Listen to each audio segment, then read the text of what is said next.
We had a name for a political party. It was something about data. No, it was I don't know. I don't remember the name. But anyway, the idea was to simply have a very data-driven approach to whatever kind of decision you have to make. So then let people to simply provide their own ideas about, this is the reason I think we should have this kind of tax rate in whatever. And you had a really kind of data-driven approach for it. But I haven't really seen any kind of party that do that. Exactly. And that's kind of strange. It is strange. And you need to package it in a nice way, right? It has to be in your narrative. It's much more storytelling and vision where you should use that data. So I think many reasons sometimes where data-driven culture doesn't work is that people just talk about the data as is, and then people don't follow that. But let's just reframe. Basically, the starting point here, how can we not have more objective data as part of the political debate? If we circle back to that core idea and those examples. So what's the starting point here as you see it? I don't know exactly why we cannot, right? So just thinking about how it works, if I understand it correctly now, the political parties, they go and request the data from a support organization that they have access to. And this organization helps them to provide data points and analysis for them, for that party, for I don't know, ad hoc questions, I presume. And then these parties, they use the same agency to provide these data points. And then they go to the debates, public debates that we watch on TV. And then they use these, each party use their own versions of that truth, of the responses they got from the requests from the same agency. And then they use that to throw different versions of the truth against each other's. Which is unfortunate, right? Because we all know that that's how you just slice and dice the numbers until you get the numbers that support your narrative. Which is not how you should make statistics and lies. Yeah, it's not how you classic. should. Lies, damn lies, statistics. But we know it works like this, right? This is also how organizations work. This is the natural way of making decisions for yourself. If you just you want to find data that supports your own thesis, right? And then you try to find those numbers, and then you love it, and then everything else that doesn't support your thesis, you don't want to see. And you hear it here first on AI After Work. This is the call out for the 2022 election. Are we really going to fall for this one more time, or can we do something else? So there are some very simple examples. Do you highlighted them? Yeah. What simple stuff that would make a more objective use of data, if you elaborate. Yeah, exactly. So when listening to these debates, I mean, if someone could just help the viewer to understand some of the common ground of the facts before the parties are discussing a topic. For example, the most simplistic one is to just show what is the budget allocation for each different party, because then you understand much more where are the differences. And if one party talks about one initiative, you need to understand how it's funded. What have they redacted from somewhere else?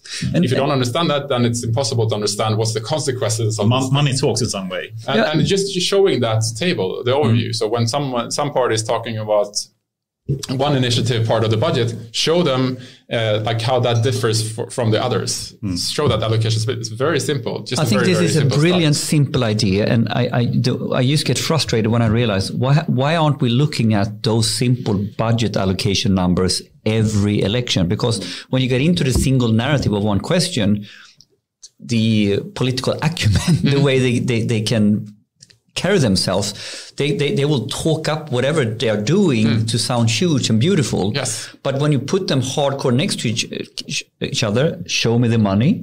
How much money are you actually spending on the school? Yes. How much money are you take it from? And where do you take it from? It's a very simple, basic data visualization that would basically give oops, that's really what they're spending my money on.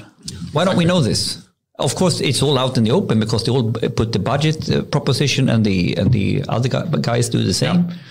But I think it's just that we're not used to that data-driven mindset of making a decision to like, wait, I need to really make up my mind here. I need to understand the full objective, like truth here. You put me down a rabbit hole. I'm going to go out and look at these visual. I'm going to get these.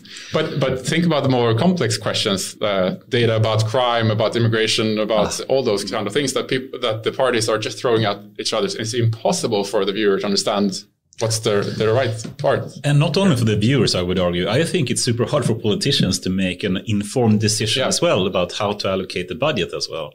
That's why I really, I wrote about this paper that came from actually Salesforce and also Stanford and others that try to simulate how to set the proper tax rate in balance to equality. If you have, too high or too low tax rate, that will have some kind of effect on the society. And if you argue for too high equality, that will also have some effect on productivity, for example, on the society. And then they simply try to simulate that. They had some very simplistic, ways to model the world. But it's an optimization. But at least they could make some kind of simulation that they see what happens if you increase the tax rate or not. And you can see the effects on equality and productivity from that.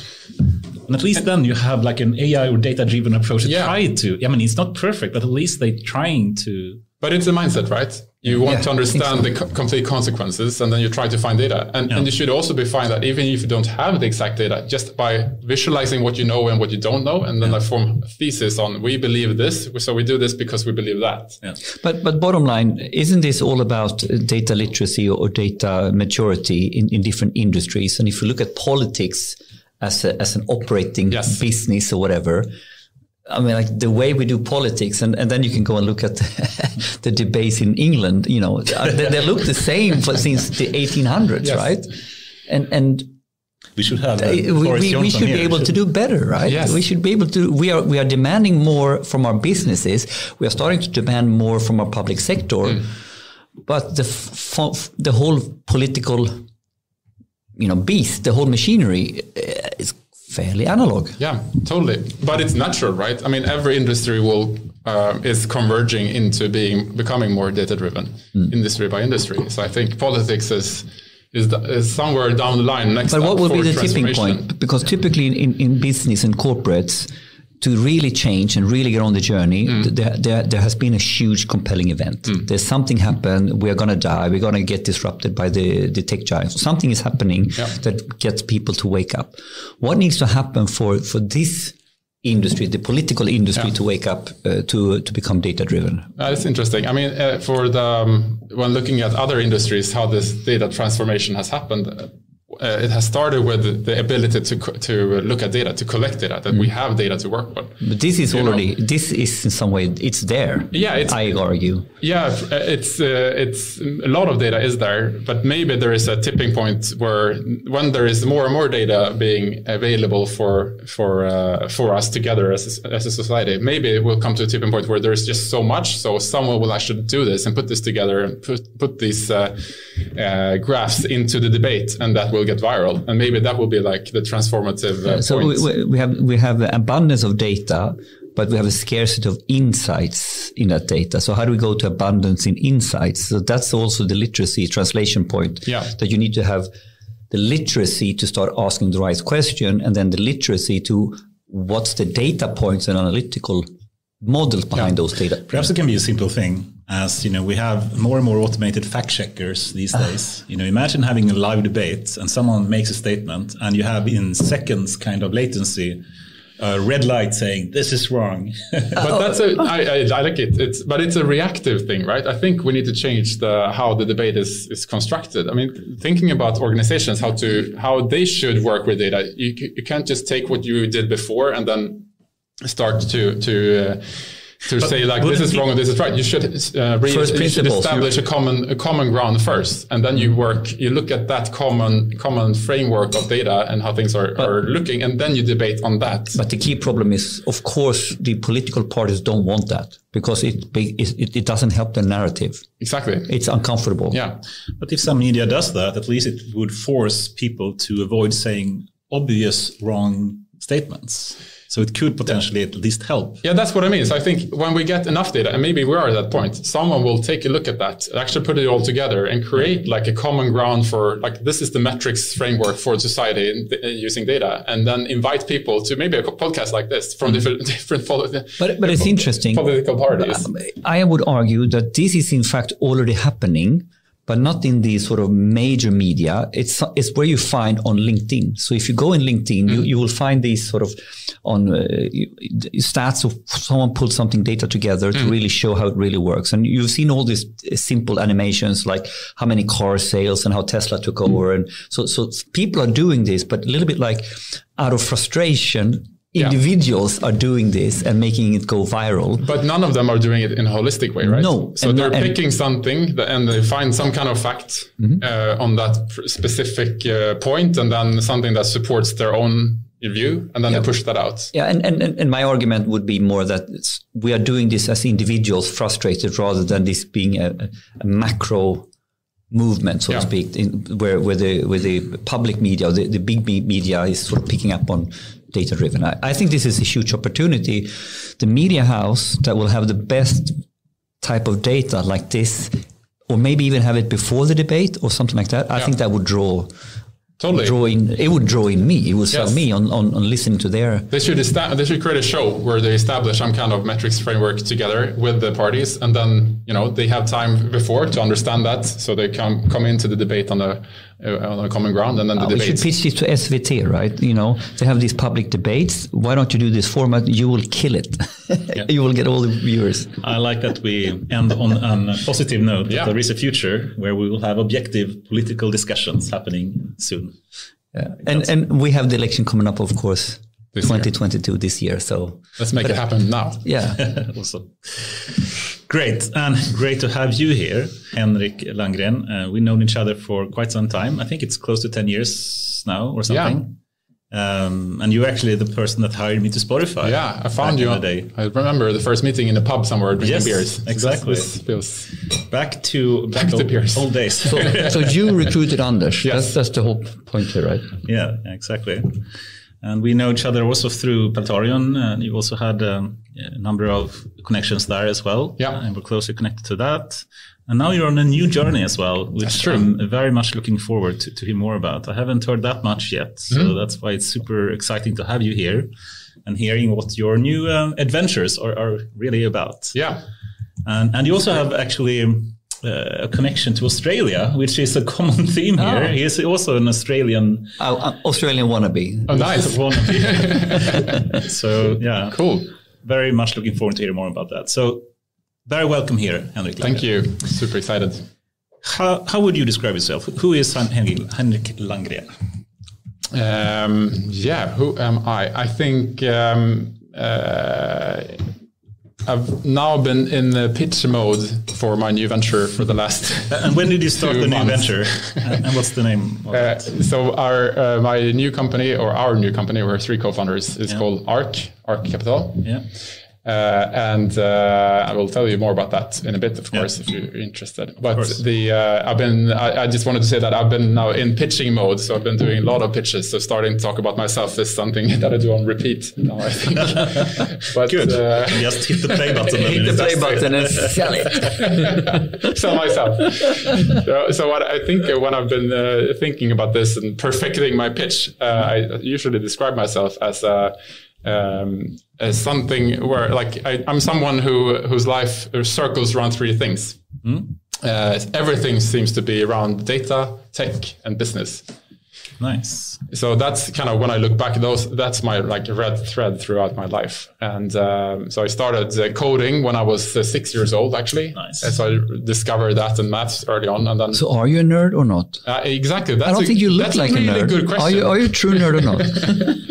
So I probably moved away from that track around the golden.com era. Those were the days where, when I was working as a developer, it was super fun. But I realized that I was also interested in the business side of things. So I wanted to add that to understand that. I was like, how are businesses run? How does it work? Yeah. So that's why I kind of left the programming hardcore nerd track. So you were a coder. I was a coder. You can put coder on your resume. I think definitely. I built a lot of cool stuff. That's cred. But super fun. But I realized I'm not going to be the best coder. And I'm also interested in what you can do with it, how you can use that in business or make decisions. So I went to school and then studied engineering, and then went to McKinsey for some years to understand really for me, it was a big black box, like how are big companies run. That sounds like super hard. But you really went over the university studies very quickly now. But yeah. Okay, so what type of studies did you do? Yeah, so I did Master of Science in Industrial Engineering and Management. Yeah. Industrial Economy in Swedish. Linköping, right? Yes, Linköping. It's the original. That's where it was invented. Industrial engineering is not Chalmers, not KTH. Linköping, exactly. Yeah, it's the best university we have. I'm not saying that just because I went there as well. It's a true fact. Good. I think we can conclude that in this room. Speaking no facts behind that statement. Go on. Well, there's facts. Two data points here. Yeah, two data points. Very nicely anecdotal evidence on that. Okay. And that's actually interesting because when I started that, I didn't actually at all know what business or management or even economy really actually meant. I was a coder, right? I liked the maths and liked the code, but I didn't. And I understood that I was interested in more like commercial business. How does it work? But I didn't understand exactly what it was. Mm. So when I picked, when I got in, I actually picked media technique as my program first because I was into like creative fields, and then I just added industrial engineering on top of that because it was hard to get in there. And then I came in by chance as the last. What is it called? Reserve. Yeah. Reserve. So 1 week before it started, I was like, okay, you got a spot. Let's go. So I was like, almost didn't get it. Bananskal, exactly. But I'm so happy that I got there because I really understood after those years that this is exactly what I was interested about. And what's the core of industrial engineering? How would you frame that? Because this is quite huge in Sweden, but I'm not sure it's really, it was really invented in Linköping, I think. Yeah, I think so. Yeah. And it's, I've heard people study that in Norway, of course, they're always copying us, right? But also in Germany, I have heard people having the same kind of program. And how do you define industrial engineering as a field? The way I talk about it is that it's a master's degree. So you do a master's, and the first years are like any other, like masters of physics or mechanical engineer or something like that. But then you specialize in something, and where some people specialize in mechanical engineering, electrical engineering, this is specializing in business. So you add the management and business side to your engineering degree. So you become like a hybrid between. And I think this is super cool because this was this is quite a long time ago in Sweden that, people are doing double undergrad, so double masters, like technical and business. Yeah. And how can we now combine that and frame that as one path? Exactly. And, looking back right now, the profile really fit me well because I am this generalist person. I said those three circles, right? Tech, data and business. Exactly. Yeah. I love that intersection between. So that was a perfect fit for me, that program. But you also ended up in Australia somehow. How did that come about? Yeah, because I think almost all people in that program, industrial engineering, are doing exchange programs. Right. So I think a lot of us go and study abroad. So and where were you? In Australia, first in Sydney and then in Brisbane. Specifically, where were you? Which uni? Which uni? At UTS in Sydney. Yes. And then QUT in Brisbane. Queensland University. Yeah. Cool. So that was a great time. And I have my bachelor from University of Wollongong, and one of my friends. And you can never spell it right? I can now, but you can't. No, I cannot. I've been there though. Yeah, but one of my best friends and roommates transferred to UTS because he thought, it would be better to have a degree from UTS than Wollongong. And I said, that's just bullshit. So what did you study? I studied business. Marketing, right. And more specifically services and relationship marketing. So I was early on intrigued. I went to Teknis in Borås, but I'm not an engineer. And business, and then this is 92, 93. I I don't know how I ended up being fascinated by kundklubbar, one-to-one type marketing. So this is 93, 92. We talk about one-to-one marketing, which is data-driven. Yeah. So data, if I would do I would be like the business or the marketing and sales and data. Right. And then makes services sense. And relationship marketing. And you didn't call it CRM. No. Relationship marketing, services marketing. Yeah.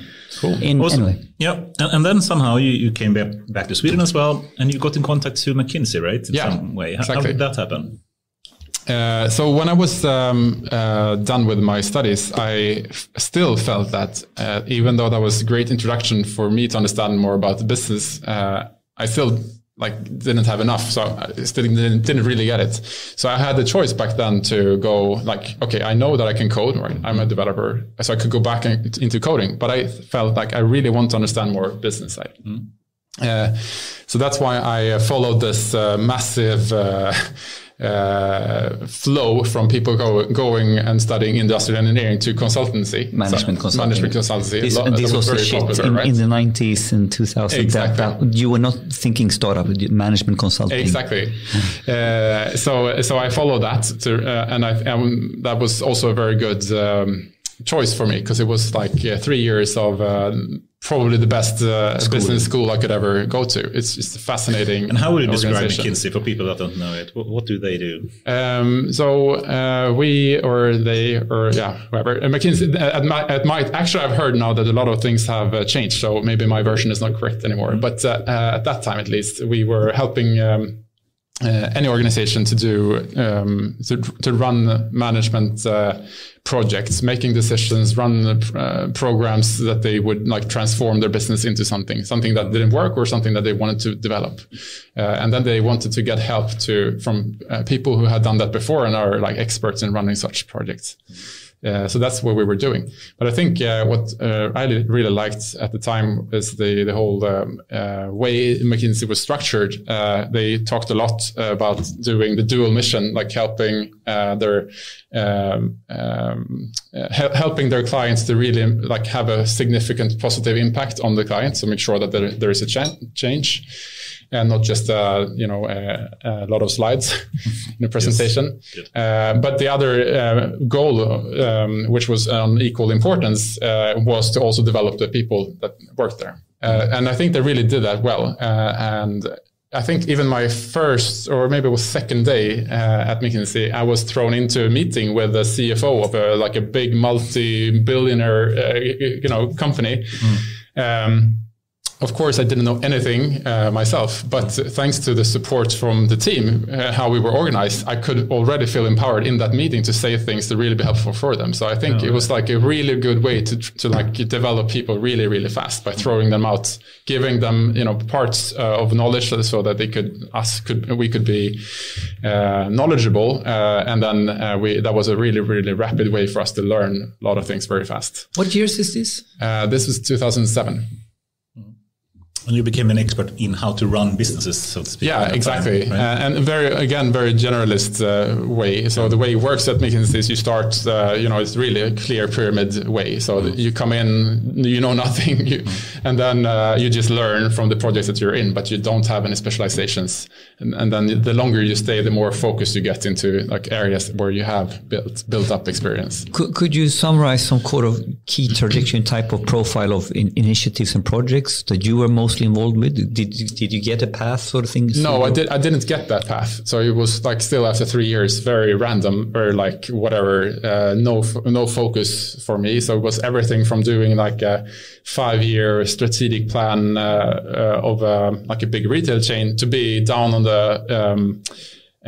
the factory floor, clocking different people working in the factory, right? So it's super different types of work, which is great for me. But also what actually I started feeling after 3 years, now I got what I need. I understand much more about how businesses are run and how decisions are made, but I wanted to go back to tech. So I still have the real tech in my DNA. So the nerd was there. The nerd was there. But I couldn't really get that focus. And I also really itched in my fingers to be part of building things myself, not just be an advisor. So that led you into the next step, right? Exactly. How did that happen? What was that? Yeah, that was. So when I felt like this 3 years in at McKinsey, I felt like my learning curve was a bit flattening off a bit. And it was also a bit predictive. I felt like if I stay here, I know exactly what I will do the next 10 years. And that I realize now is not what I thrive with. I want to learn and I love the uncertain stuff. So my colleague back then, Johan Persson, who's now called Johan Forsrud, he was at McKinsey, a colleague of mine, and then he went to Spotify because he was then helping Daniel Ek with his special projects that Daniel had. And then when Johan Daniel left, is the founder of Spotify. yes, when Johan left, I told him that that's exactly a company that sounds super interesting for me to join. You were basically showing off, oh, damn it, you got the perfect job. Exactly. So I said, if you need more people, let me know. And then 2 weeks later, he said, we need more people. Do you want to come? Awesome. So that's how that happened. But I mean, this is so fun because we've had several guests with some Spotify pedigree, so to speak. And we started here joking, I think it was Lalle, and you were, what number did you have, Anders? And right. So what year is this and how what's early? My number? Yeah, what's your number, man? I think we were 120 people, if I remember correctly, when I joined. That's very early. And were you in beta then, or were you in No, that was production? it was really. So this was 2010. So it was late. Yeah, but beyond beta and commercial, the commercial model was up there because I remember the first time I envisioned met Spotify, so to speak. One of my friends at the work I was, we were playing music and it's for free. And what's this? This is Spotify. It's a beta. I can't remember what year it was, but a little bit after that. After that. Yeah, exactly. So yeah, but it was back then I felt like, wow, this is it would have been fun to be part in this early on. Now it's too late, but of course it wasn't, right? Quite early. And what did you start working with at that time? So I ended up having a similar role as Johan. So we were two of us having this like special projects role. So helping out with whatever things that Daniel and the management team needed help with. But very early on, when I approached running some kind of project for them, I said, well, then to make this decision, we need to have data, right? Then we saw that, well, wait, we don't have any data. There is very little data here to work with, and there is no team that I can work with who can actually provide me with this data. So at that time, I said, I think you need to build a data team to Daniel. And then in true startup sense, he said, that's a good idea. Why don't you build that for me? Is this pre the famous server? Is this pre the first Horton cluster? No, so this is pre, or this is during, I would say, because the good thing about that time was that we had great developers, right? Who all of them were like eager to try out the latest and greatest in tech.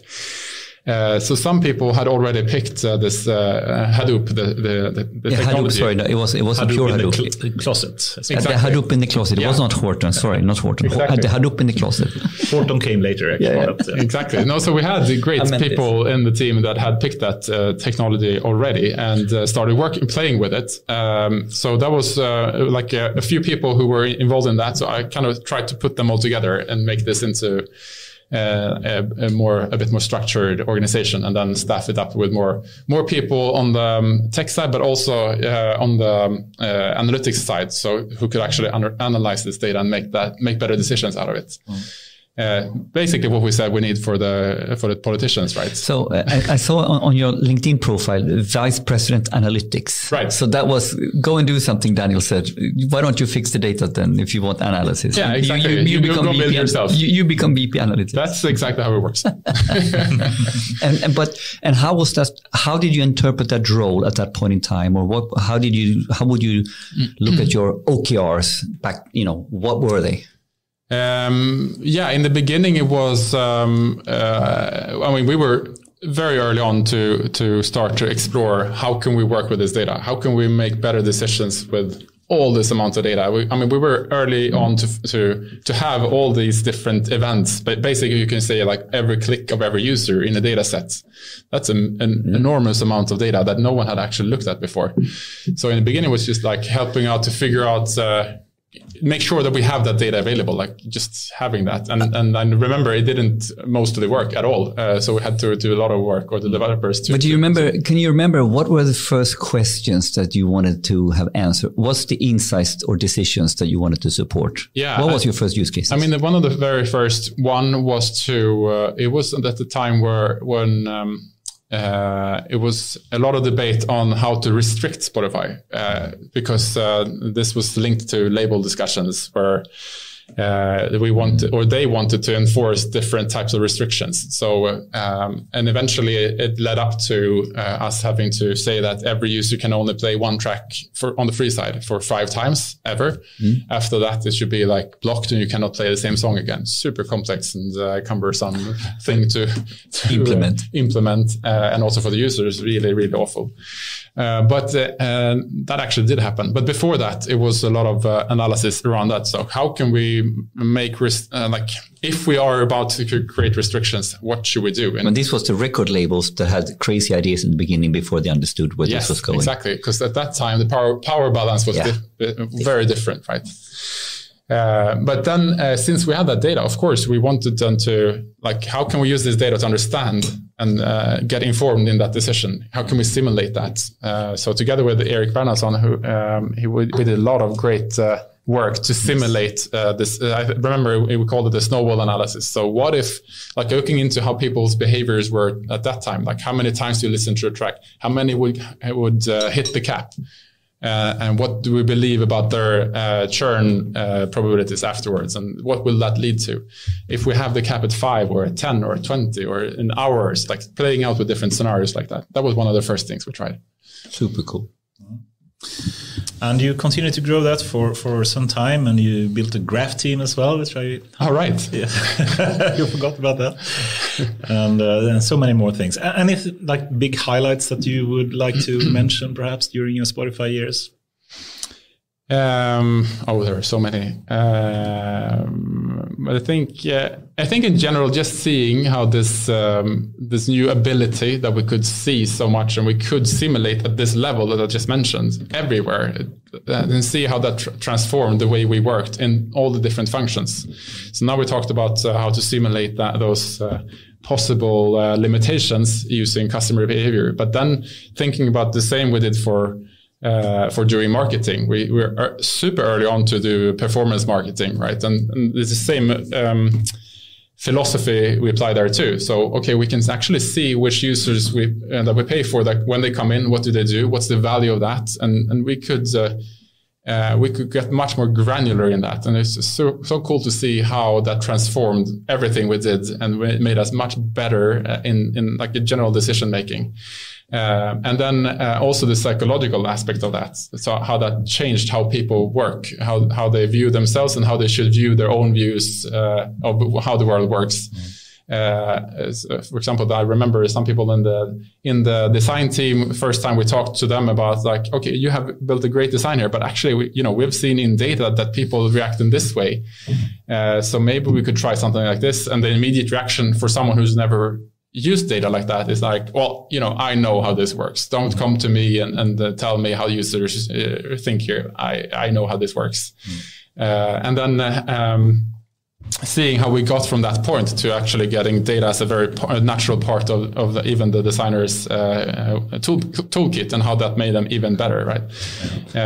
Same with everywhere. I think that was a big takeaway for myself that still holds. And I think it's still also, going back to the politicians, something that they will need to go through if they are ever going to be really data-driven. But you're hitting a really raw nerve in a good way now, because when you're driving and explaining your big highlight, one of the key highlights. Spotify in many ways in Sweden is one of the real poster childs of how would you define a data-driven business in Sweden. And everybody looks up to Spotify and forgets you started from scratch in thinking about data as well. Yeah. You happen to be part of that process. Yeah. Now, Could you reflect if there were some instrumental moments or instrumental moves you did that made this happen or accelerated your data-driven that this took on? Because it could have been just another project and then, that's not really cool. We do something else. Yeah. So why did it stick? Could you reflect on that? Those instrumental moments that makes the data-driven mindset stick. What did you do that?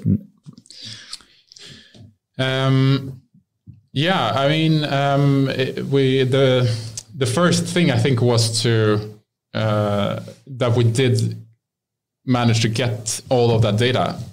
Okay. As a first place, and we could, and not everyone can, right? But you worked really hard, struggling to get the data, and that was thanks to I think it all started with the very complex reporting needs of Spotify. That we had to report every stream. We had logic that actually was depending on, like, to figure out how much money everyone should get, you had to actually look at every single stream. So we had to already very early on find solutions for how can we actually calculate that. And this was before my time in the beginning.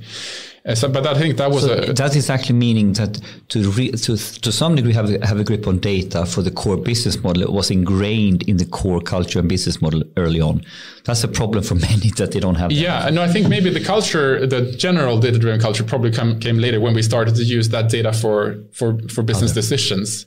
But we couldn't get there unless we had we had the ability to store all the data, and we couldn't get there unless we started. I think by these complex reporting requirements that forced us to use this technology that allowed us to store all the data. It helped us to get very early on in that.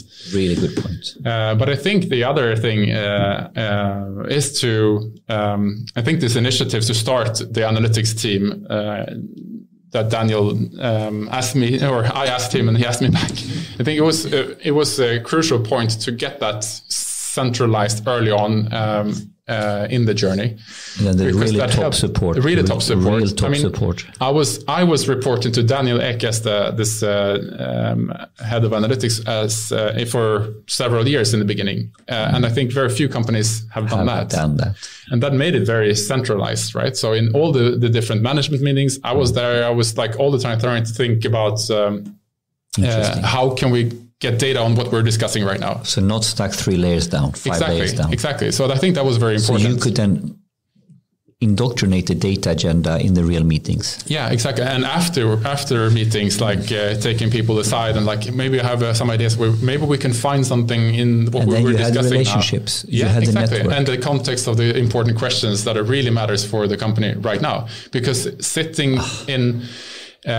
with all this data and just sifting through and create analysis and graphs that no one uses, that's a recipe for disaster. So it has to be connected to what really matters for the company. And to get that, you need to bring data to those questions.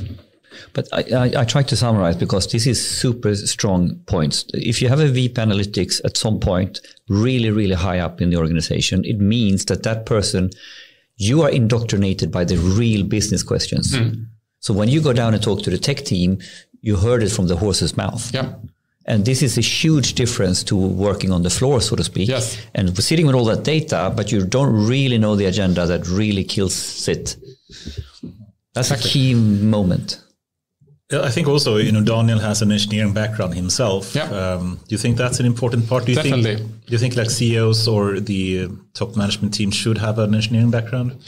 You don't probably have to have an engineering background, but I think if the CEO has a data-driven mindset, like trying to find objective facts for his or her decisions, then of course that's going to define the culture for how the rest of the management team works as well. Yeah, so many stories there, and I remember, you trying to force me to come early to Spotify at some point, and I think the big lore that you had was that they had a big Spotify party in the summer party. That's why you started. You never told me that was the real reason. You already hooked me before that, but you said, if I leave the other company early on, you will actually be able to join this insane party where they bring all the employees from all over the world. He never told me this. Oh, cool. Anders is shallow. He's a shallow man. Yeah, exactly. He loves beer. But it was a really... You like dancing too, I know. Yes. But dance strange. Yeah. But it was But let me ask this question. Let's be a little bit personal. How did you two guys meet, or how did you get your eyes on Anders? How did you pinpoint Anders, or why did you want him, and why did you want him, and why did you fall in love? And I'm joking. And how did you get married? Yeah. What happened there? No, but what's the story here? Because I think you were courting him a little bit before he joined. Is that correct? Courting. I asked him to join, and he said no first, and then later on. Did he tell you that? No, he was easy. He was an easy catch. I'm really hard joking. No, but I think at that time, when was it? 2011, something. 12, I think. 12. Then we had come quite far on building out the analytics team, and I think. Macro-wise, this technology even started to get traction as like big data. That coin was termed. It was starting to be a big thing, 2012, right? Big data was the shit. That's the shit. That's the hype train. This started to become a big thing, and at the same time, machine learning got its comeback right from the winter, thanks to the data evolution, because suddenly we had data to work with. And Spotify had great machine learning engineers to build the recommendation systems and things like that, which was great. But for the analytics piece, we didn't really have that. So in our team, we did not have machine learning expertise because no one had done that for like analytics purposes at the time. So I thought it would be great to have that, like explore how can we use machine learning practices for the analytics purposes. And then I wanted to find who should I work with. And then I did what I think you always need to do, like to spend hours to find who is the best person to talk to here, and then try to trick them to come over, join. And how did you have a connection, or how did you? No, it was a pure LinkedIn search. LinkedIn search. LinkedIn. Cold outbound. But it of course helps with, I think, that premise. At the time we had a strong early brand, even at that time, I think. Yeah, you had, and also we had a lot of data. So for anyone interested in this field, it's a perfect thing to join Spotify, of course. Yeah. And where were you at that point in time? I forget. You were at Campania then, right? I mean, I remember one of the questions you asked me the first time we met at this pub or cafe or whatever it was. And it was something about, how to deduplicate things. And I remember I actually did a very similar type of work in a previous place that I worked with. I still remember that. It's it's a little bit like, yes, he asked me the right question. And he offers me a party. Yeah, but that was later, actually. It wasn't anyway, cool times. And good story, by the way. Good story. Thank you. Yeah. Cool. Should we move on as well you also moved to EQT, and I think, we can mention also, when you left, because I think that was a big controversy, and a lot of people was really upset about that and how that happened. I've never seen so many people being upset at that time. What was that all about? That's a tricky topic that I have not much answers to be honest. Yeah. Okay. Yeah, okay. We can skip that. But I think everyone was really upset when you left as well. And but at the same time, I had been there for 5.5 years, so I think it was. I felt that I love the building phase, the creative, like being part of the early days of something. And at that point, I'd been there so long, so teams were big. I think I had 75 people, and everything was kind of rolling. It's a different stage. It was a lot of politics about the US versus Stockholm. Yes, and exactly. It wasn't so much fun, and I had more to act as a kind of a shield for our team versus the rest of the org than doing what I loved most, which was this early phase. Yeah. So I felt that at the same time that what I've learned, it's just so unique, right? All the experiences that we had developed. What can I do with this? Yeah. This is a lot more important and valuable or other places. And if I can use that to create something new, that would be pretty interesting. But what was it? EQT was this stage after Spotify? Yeah, exactly. What was the trigger, or why was EQT interesting? So I think after Spotify, I did a bit of soul searching. Where should I apply this now? Where should I go next? Should I do? I explored different routes. Should I use this new knowledge of mine to join another startup early phase, or should I go to like a big incumbent org to try to change them, transform them? That could be an option. Welcome to my world. Yeah, exactly. I did meet many of them, and I actually did also talk to the ex-consultants, or not ex, the consultants again, and see should I go back there, because that would also be an interesting choice. So I did explore, actually I did end up with 8 different offers before to really get to So you were hot. Exactly. But then that was good for me, because then I had to do that to really challenge myself. What is it that I really want next? And then this thing at EQT really resonated best with me. And what was that? Why? Yeah, so then it was to create something new, be part of crafting something from the beginning. So this was to create a new ventures fund. And I really love that. And the reasons for why when we wanted to build EQT Ventures as a new type of fund that didn't exist in Europe at the time. It was so you were part of building that fund as well? Yeah. Oh, so who pitched you? Who got you in? It was the one who connected me, should get credit for that, is Sofia Benz. Yeah. So she knew Hjalmar Vindal, who was the godfather of that. They connected, or she connected us. We had Aurora Belfrog here on the show not so long ago, and she spoke to him like he was God. Yeah. I'm joking, but he's impressive. Yeah, definitely. And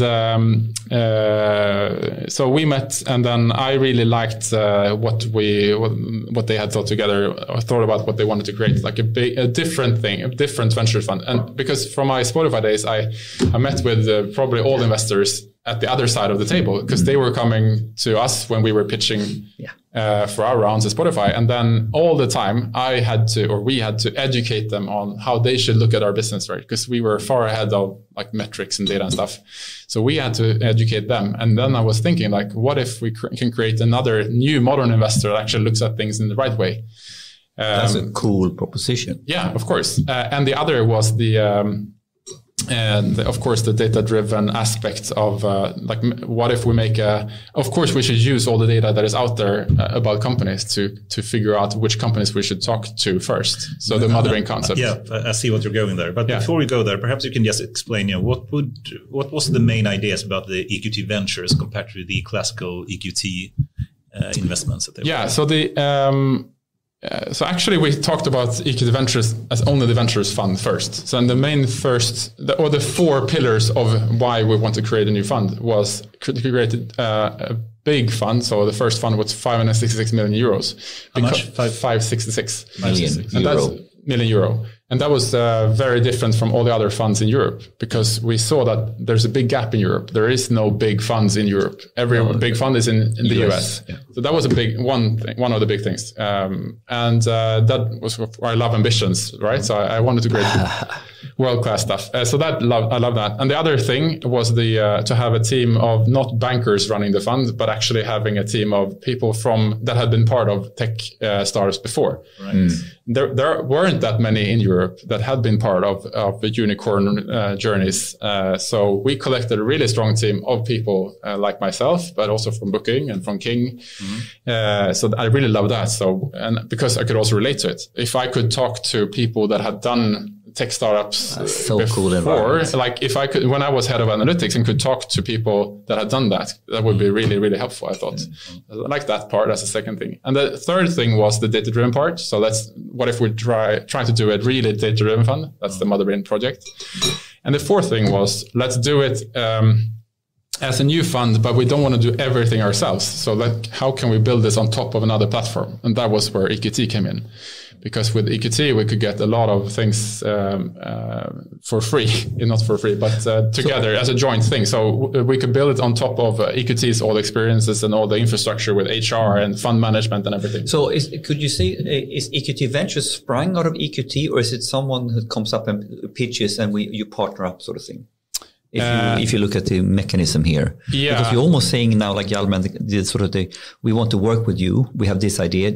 Can we be a branch of you? Exactly. I think Hjalmar had been an advisor for EQT for long before that too. Yes. So it's kind of he had hybrid. The network and relationships and the conversations were there. I guess he was kind of developing this idea already with EQT in mind, right? So I think, super cool. Cool. And can you mention perhaps some companies that EQT Ventures were investing in? Some highlights from that time? We invested in 100 companies before I left, I think. So that's a lot. One of the most valued companies so far, I think, is Volt, which was just exited to DoorDash. That was just this fall. So that's a really, really cool journey, and that was one of the very first investments. So that's it takes a lot of time, right? And how long time did it take before the exit for Volt? So we did that just when I joined, which was January 16, I think, to now. So 5 years. Yeah.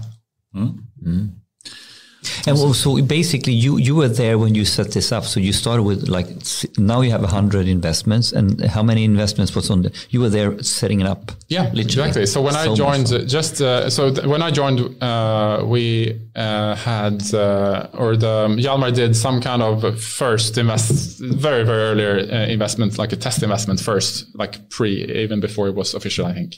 But the first close of the fund was just the month after I joined, but then it was like the pre-launch. So the relaunch was in May. So it was, it was early on.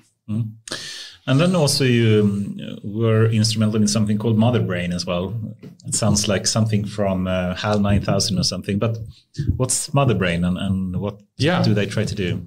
So that was the really the way I think about it is, at least, it's the manifestation of everything about working with data to make our investments better. And that could be anything from sourcing to doing the analysis to helping the companies with whatever they need help with to exits. So that was our vision, that this is like everything we do as VCs can be automated and data driven, right? That's the vision of that. Did Motherbrain, like when it was conceived, did it have a very like a clear objective or clear mission statement?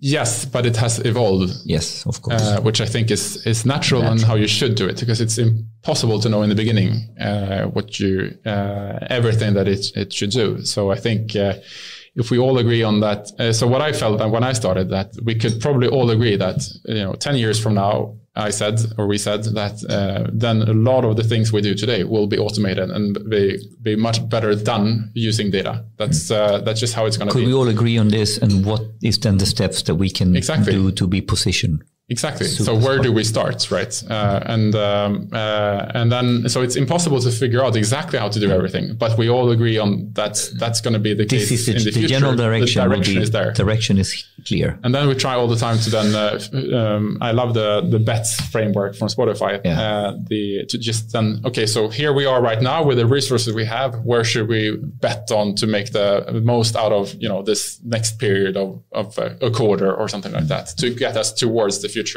Perhaps you could elaborate a bit more, because I don't think people understand the BETS framework. Can you just describe a bit more what that is really all about? Yeah. I mean, when I was there, it was called DIBS. It's probably called something else today. But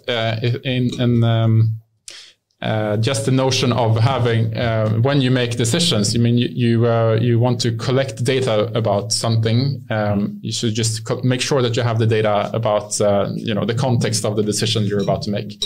From there, you would want to phrase insights to what does this tell you? So what are the insights? Is DIBS data insights? Data to insight. We go now. Yep. So you just not just you shouldn't just be happy with the data, but just formulate the relevant insights that you can see, the facts of that data. And then what does it tell you? And then here is the beliefs. So we believe. So here you kind of lose the facts bit, because you want to formulate what are the beliefs, the hypothesis of our company right now based on these insights. What do we believe in from this? But still connected to the insights. So you force yourself to connect your beliefs into data points.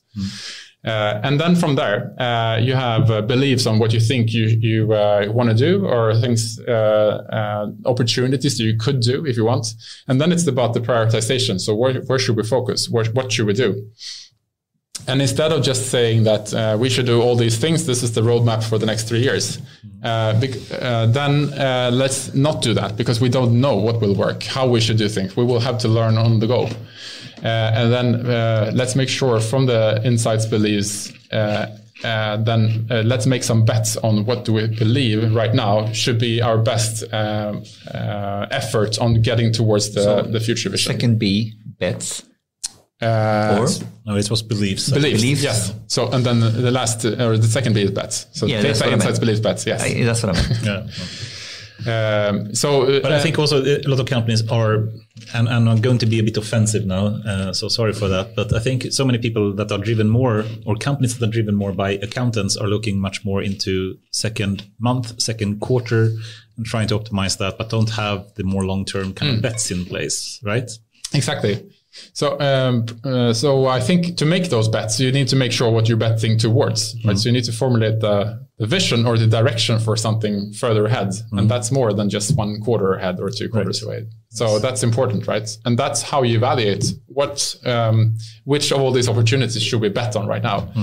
And you bet on the things that you believe right now, with everything you know, with the data that you have right now, had the highest chance to take you towards the future and direction. It's a single bet as well. It's multiple bets that you're trying to work. Yeah, exactly. But you also cannot bet on everything. So you have to focus, right? So you pick on, and you don't make it like, let's bet the 5 next years on this. You make it into sizable chunks that you can, like, you scope them down to something that you can bet on right now. That is like a piece of like a step towards something. Can you give an example of a bet? Like how would you frame? Is that a project? Is it a use case? Is it a direction? Is it a key result? It's more like a company bet where it doesn't have to be linked to just a team or anything like that. It could be we believe that mobile is going to take over the world because we see that in the data, and we're going to bet on making a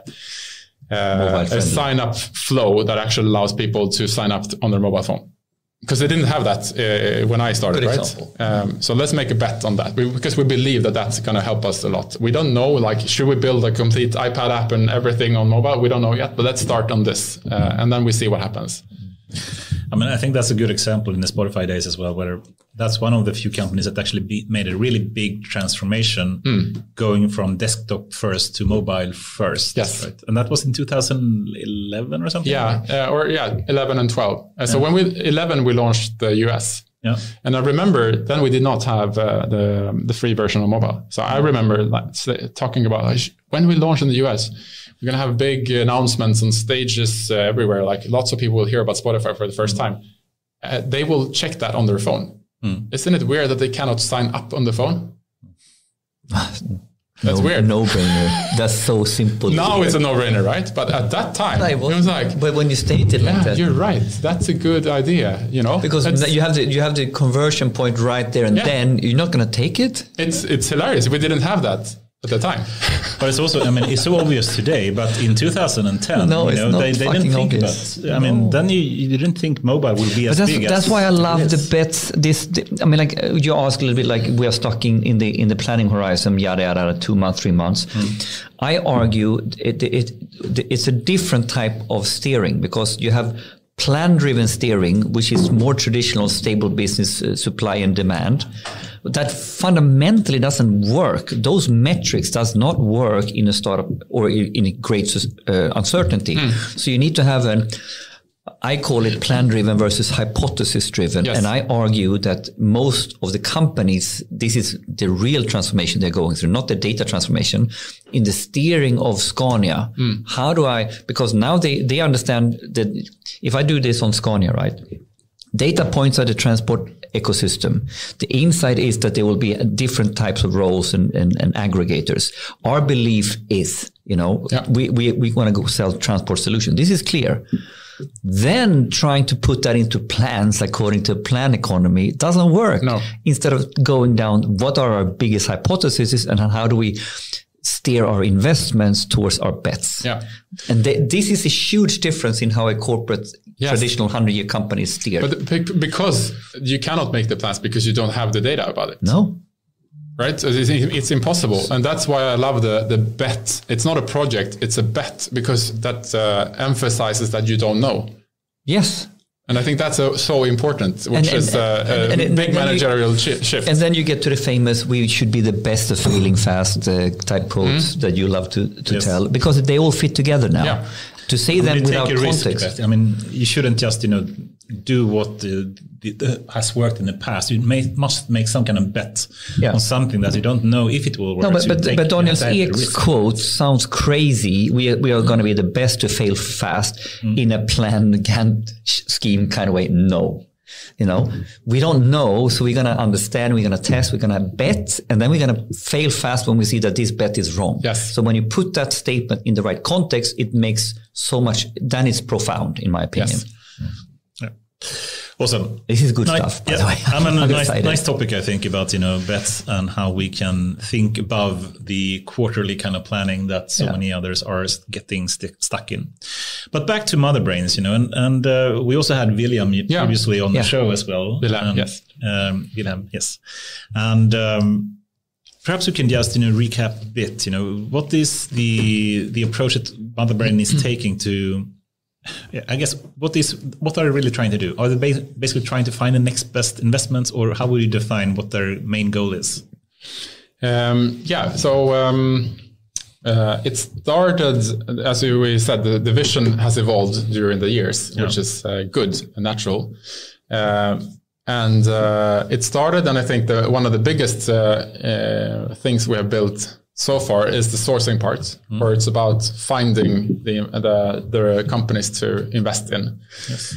That part is really not rocket science when you start thinking about it. It's a lot of data available about companies out there, a lot of them, like data about how companies are trending on app stores, how the web traffic is routed to the different to the websites.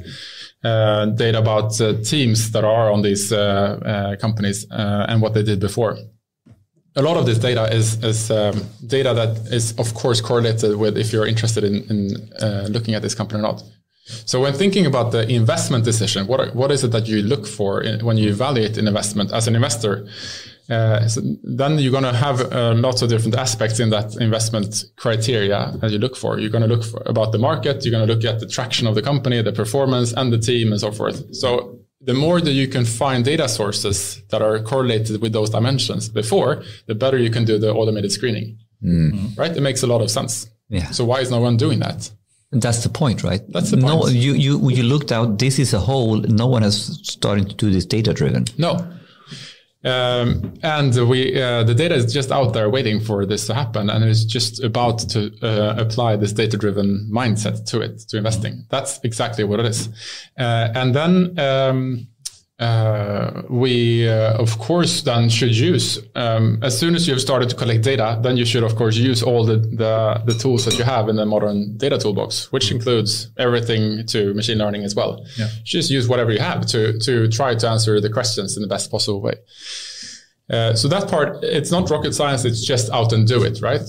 Of course, that means that you will be able to prioritize which companies you should not miss out on, and you should look for, and you can predict with some kind of degree that these batch of companies would probably have a higher chance of succeeding later on versus these ones. You could see that in the data. And it's about being then understanding what are the right questions to ask. Are you spotting companies, or are you spotting trends?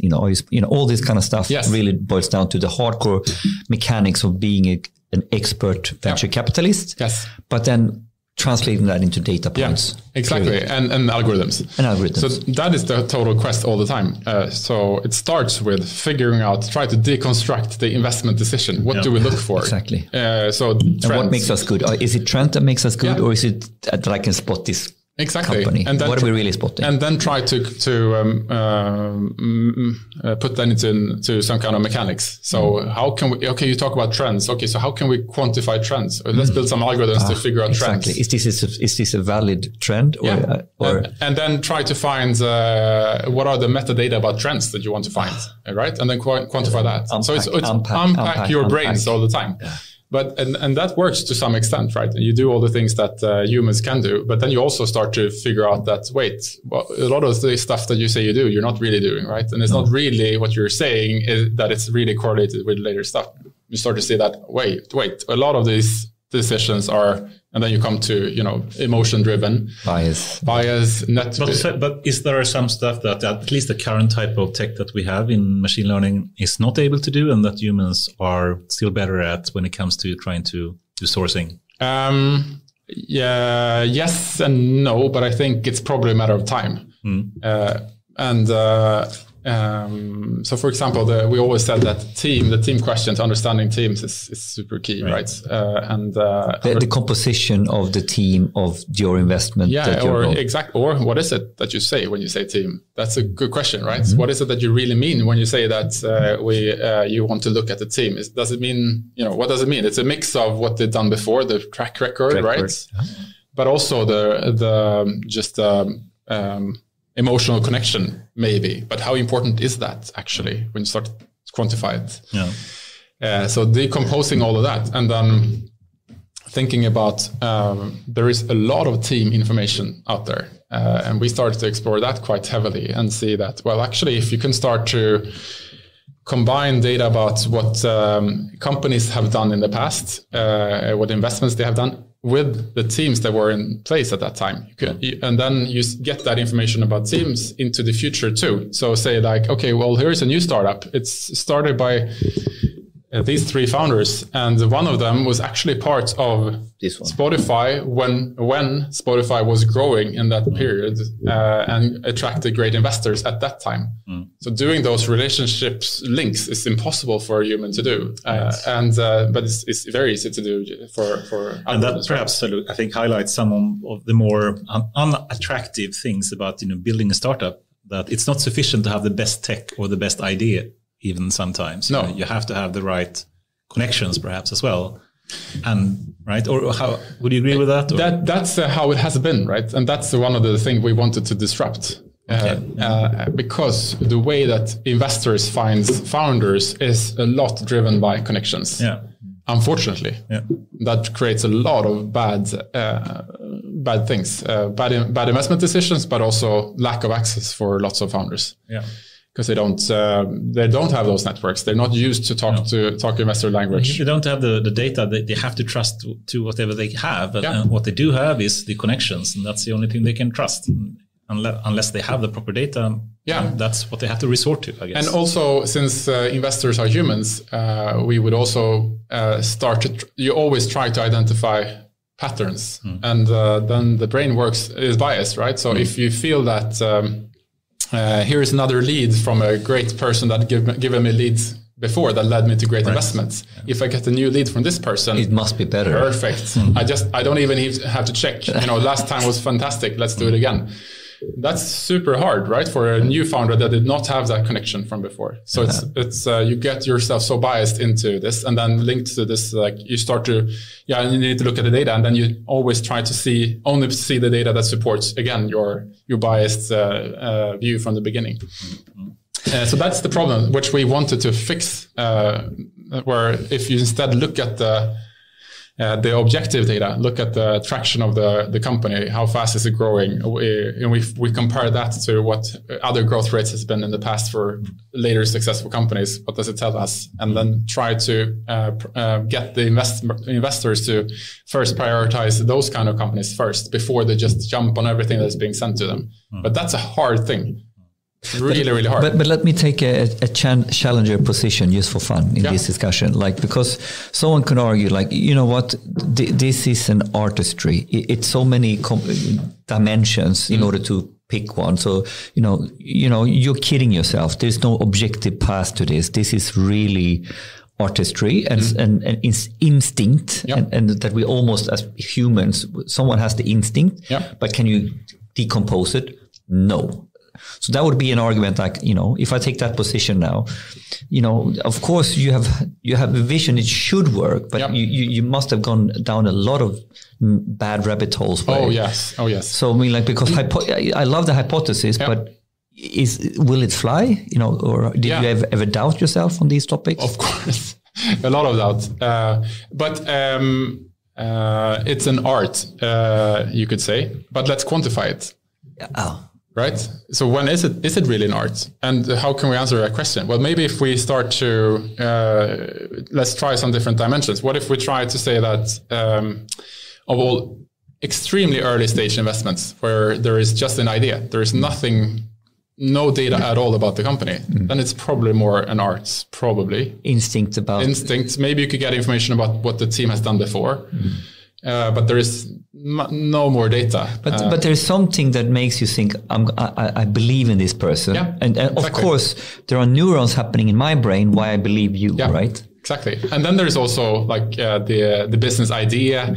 You could start to look into the trends and you can do like, okay, they're starting on something in this trend that combines these different factors that we have proof points on that this is the next. It shows early signs of this is the next thing, right? So when you start unpacking it, I see what you're going. That actually, because the other parts. Peel the onion. You're saying what is art until you peel the onion. But I think Kung Fu is art until you peel the onion on what is Bruce Lee actually doing. But it's such a common counter argument. You know, this is art, or I know this, right? And that's great. Sales is art. But let's try to unpack it. Maybe it's not everything is completely impossible. Let's quantify how much is art. So if we instead focus on some companies where they have come further, where there is data, you can quantify to say, okay, well, companies that have looked like this trajectory, this composition of team, what's the probability of them succeeding? And you can quantify that, right? So it's not art. Well, it's art within a much more narrow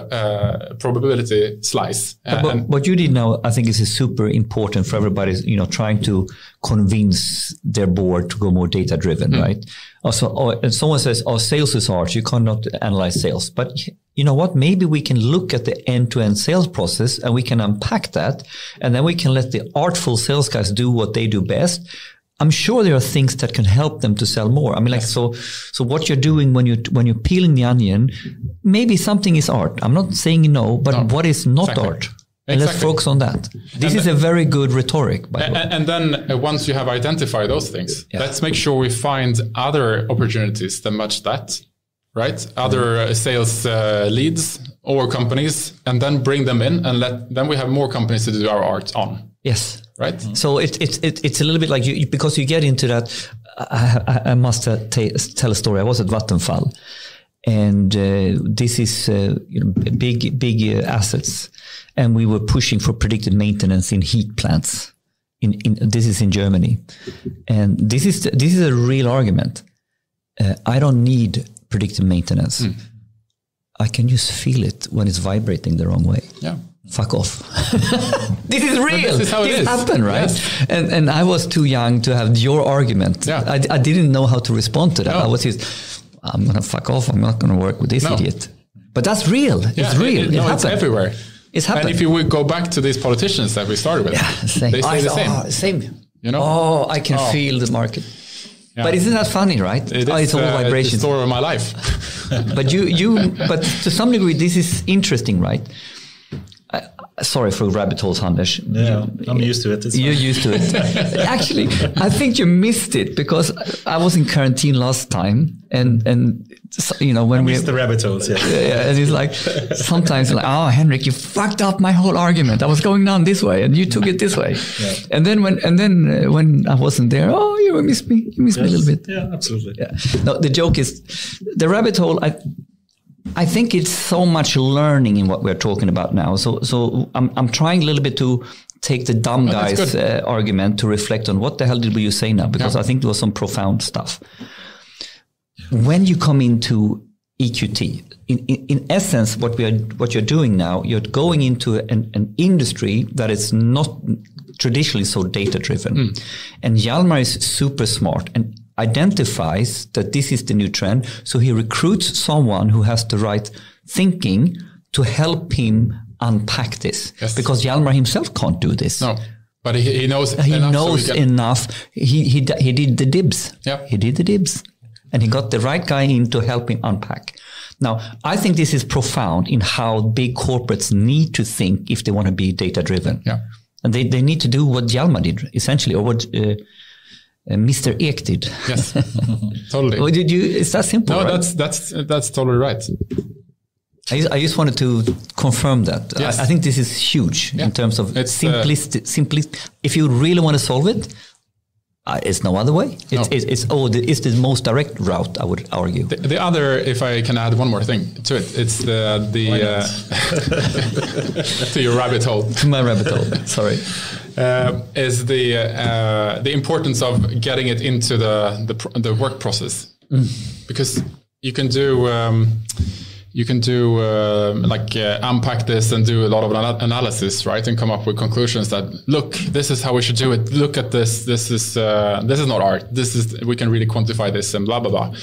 But and you can get a lot of nodding heads, right? And then they go back and do your work, and that's like we've always done it. Oh, this is so good. But how do you change that? That's hard. How do you change the actual behavior? So then you have to, at least this is what I learned in the Motherbrain project, you have to build, or you need to make sure that the tool that the people use in their day-to-day life is affected. So you need to get the data, the AI, the algorithms into the things that actually the team use to do their everyday work. I think this is profound. Number two, because we have all these BI tools over on the side here, but I'm doing my sales job over here. Exactly. That's not really going to fly. That's not going to fly. That's never going to fly. Yeah. So because who sits and do their work here in their day-to-day work that where you manage what is important for you, and then someone tells you, oh, you should also go and see in this other system to find some stuff that is cool. Yeah, that's cool. That sounds amazing. And then I go back and do my work here. You're never going to change their minds. You need to indoctrinate the insight hardcore back in. And now this is the full circle back into, we can't just have BI and analytics on the side. We need to operationalize it. All the way back to, even if it's not for Spotify's operationalizing it for the end customer, but you need to think the same way, operationalizing AI or analytics, even if it's internal insights and decisions.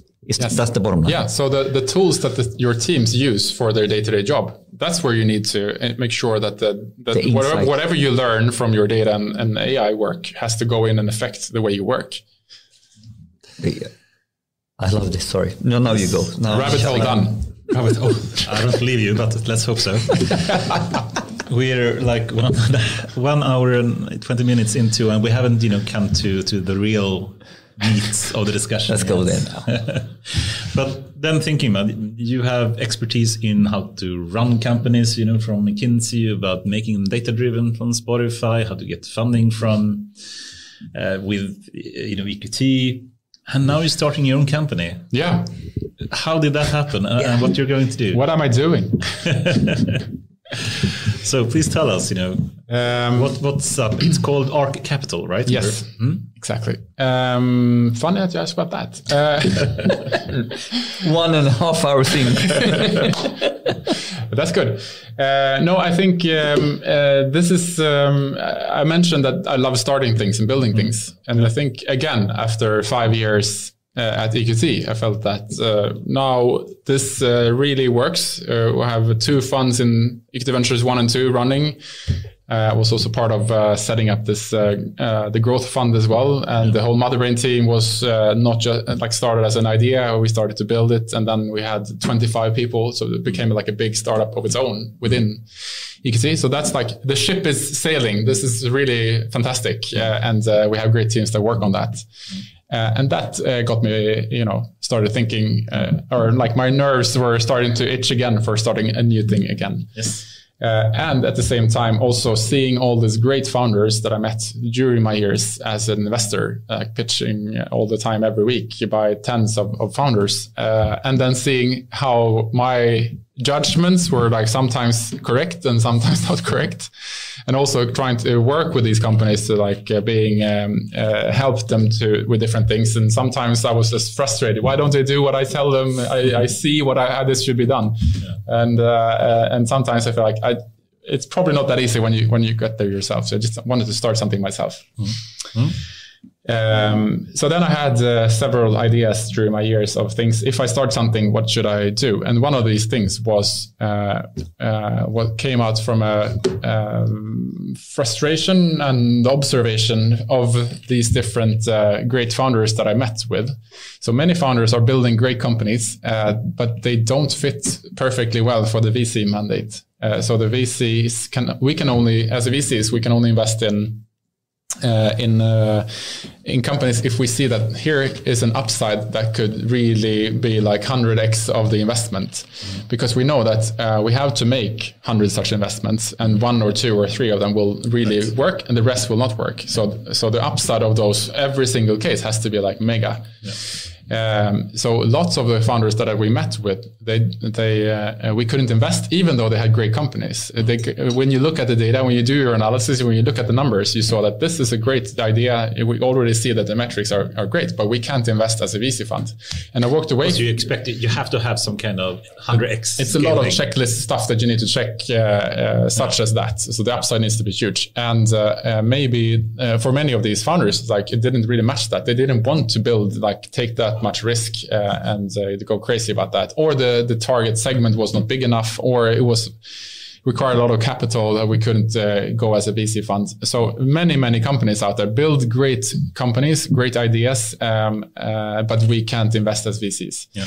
And these companies cannot go to banks either unless they have been successfully profitable for many years. Because that's what banks are for. So there's a big gap here with great innovators and founders are building great solutions to world problems that we cannot fund. So who should fund these companies? To identify a gap here. A large gap. Yeah. So I felt like I wanted to start a company that could actually fund these companies. So another part of it is also that in many of these companies who are doing great, when you do the analysis, it makes a lot of sense that this is like perfect. When you do the analysis in the way you should do, like using the modern analytics approach, you can see that this is forecastable, this is predictable. And then in those cases, it feels also a bit bad that why do you need to go to a VC and give away 20% of your company when it's all predictable? This is going to happen. Right. In some way, like using modern tech, it's not high risk anymore, then you should not go to a risk investor, right? It's actually low risk. You should be able to go to a bank, but the banks don't understand that. They can't do that tech analysis. Right. Oh, nice. So that's the other part. So when there is, I think from my perspective, having been in this analytics space for long, for me, it was like in many cases, this is not high risk. You just do the analytics. You see, this is perfect. This is great. And that's, I think, where VC money should go to, where it's real, true high risk, and where there is where there is predictable growth. They should be able to go to a bank and just lend money instead. So that was the other aspect. So I wanted to start a company so what if we do a company that actually connects to the company's own data, do the analytics in the way that we know that the best companies that are best at analytics do the analysis. And then from that position, after knowing the companies in the best possible way, offer the best possible funding. That's what I wanted to start. But if I wanted to do that, then I knew the data side. I was pretty experienced in how to run, how to build out the analytics sides, right? And but I did not know anything about the finance part. So how can we start a company that is a financial institution that lends money to someone? So I need to find other co-founders for that. So it's very meta, like a funding company. Yeah, exactly. Yeah. But it's also like a big impact, right? If you do that well, you can have a really, really big impact. So that's what actually drove me the most, I think. So this idea was like, wow, if I do this well, I could fix like funding for many founders out there, have them let them grow much faster and in much more fair ways, and without giving away. Because I don't think that's really fair in those cases where the growth is predictable. And then we could serve as a complement to the VCs. So the VCs could focus on the high risk stuff and really open and like fund really high risky bets. And then for the other parts of the business, which is predictable, they could come to us. That sounds like an awesome opportunity for sure. So you started that with some other founders as well? Yeah. So Oliver and Axel. Yeah. And you are the three main people right now, right? We are the three co-founders, and they started the company earlier last year, and I joined full-time in September. Okay, cool. And since then we have been recruiting as well and done a lot of fundraising as well. Oh, awesome. Can you just mention a bit, how are you going to go about this? I mean, for a VC at least, it's like 5+ years before you get any kind of return from the investments you're doing. How are you going to make that work? So the nice thing here is that we don't have the requirements that we have to have 100x return on our investments. So what we need is that we need to have the companies being able to grow into a situation where they can repay our loan. So it's a much lower barrier for them or it lowers the scope or the definition of which companies that are in scope for us, which means that we can lend money to lots of companies. So do you offer loans with interest instead of a stake in the company? Exactly. So that's how it works. Oh. So what we need when we do the analytics, we set it up in the best possible way, can get a really good view of where this company is heading, and we need to establish: do we believe that this company is going to be able to repay the loan to us? Right. That's it for us, right? So it's not the analysis as a VC has to do, which is: do we believe that this company can return our whole fund? It's a data-driven bank, right? It's a data-driven bank. It's a data-driven bank, but that is working with completely different metrics. Yes, that the old bank has a problem with dealing with. Exactly in their business, in their policy. It's still, the way a bank was formed in the past was using all the data available at that time, and we do that now. Right, so it's just an evolution of the bank. If you create a bank in 2022, of course it should look at all the data. Yeah, of course. Right? So you can argue that this huge gap is because the incumbents haven't really paid attention to the data. Exactly, another industry that needs to be transformed. Okay, so I'm going to ask a question. You probably are not going to answer it, but I'm going to ask it anyway. But okay, so how does your algorithm look? How does it work? I'll give you the link to our Git. yes, good. Open source the whole the whole thing. That you have. Yeah, maybe in the future. No, but it's I mean, we're building it right now, right? So we're in the seed stage of the company, but basically we connect to the company's platform. So every company that you start these days, if you have marketing, you're connected to Facebook or Instagram or Google where you run your ads. And then you may get some revenues from, if you have an app, you have revenues from Google, from app stores at Google or iOS. And then if you have a product, you might also have engagement data of your product, so clicks and stuff. And then you would maybe use Mixpanel or whatever you have, if you have that. So if you're building your company, a tech company today, you have this. You're using these kind of platforms. And if you're good with data, you're also connecting to these platforms yourself. And then you build your own analytics team and build out your data-driven culture. Most companies don't get there. Most companies will get there years in maybe. We, even from your day one, you have access to, you actually, in theory, have access to the data from these platforms because there is APIs. So when you come to us, we connect to these platforms. So we get this data immediately and then help you to show immediately how the analysis looks like. So this is immediately so you're accelerating the insight maturity of these companies as well. Yes. So this is big two-whammy value. Money, yes, but because we need to do the analysis to give you money, I give you this analysis so you can understand what to do. Which is probably pretty helpful for you as well. Yeah, and you can even advise them loan with us, and we can give you pointers on where to go. Exactly. Which is part of this storytelling, right? Yes. And what type of company should come to you? I mean, they can't be... That was my question. Yeah. I love it. Take it. I mean, I guess it can't be a company that has not yet connected to any kind of customer. They need to have some kind of growth. Exactly. Right? So we're not in this art stage, right? Mm-hmm. There has to be data. Yeah. So we say, I mean, the whole thesis is that if you're growing and there is data, when we enough so that when we apply the latest analytics thinking to this, we can find predictable growth. Yeah. And that requires that there is some data, but much less data than if we go to a bank or anyone else, because we have the tools to do this analysis better than anyone else. Mm-hmm. But I was so intrigued with this. So like, this is maybe something for Deradax, but one of the key ingredients here, doesn't it need to be some sort of digital company that is sort of using or selling a product, having an app, or in some ways having a digital footprint that you can analyze? If it or can you branch out in other types of data? Well, you have to be connected to tech platforms, yes, so we can get some data to it. But I think most companies these days are tech companies. They're using tech to drive their growth. So they have marketing through tech platforms. They have invoices coming in through some cloud platform or something like that.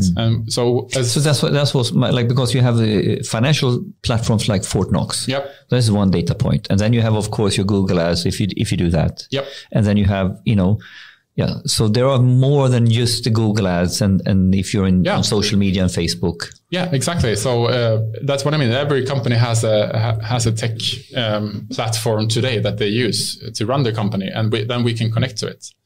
But what makes it really even better is, of course, if that's part of your growth. So if you use the modern digital channels to grow your company, then it's even more upside to it.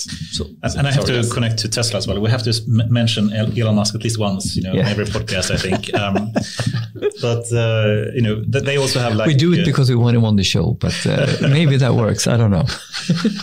But you also have, the Tesla insurance that is also based on your performance in some way. If you drive in a safe way, you have a lower insurance rate, basically. Yep. Would you do the same, that the loan and the rate that you can provide for that would be based on the risk that you can predict?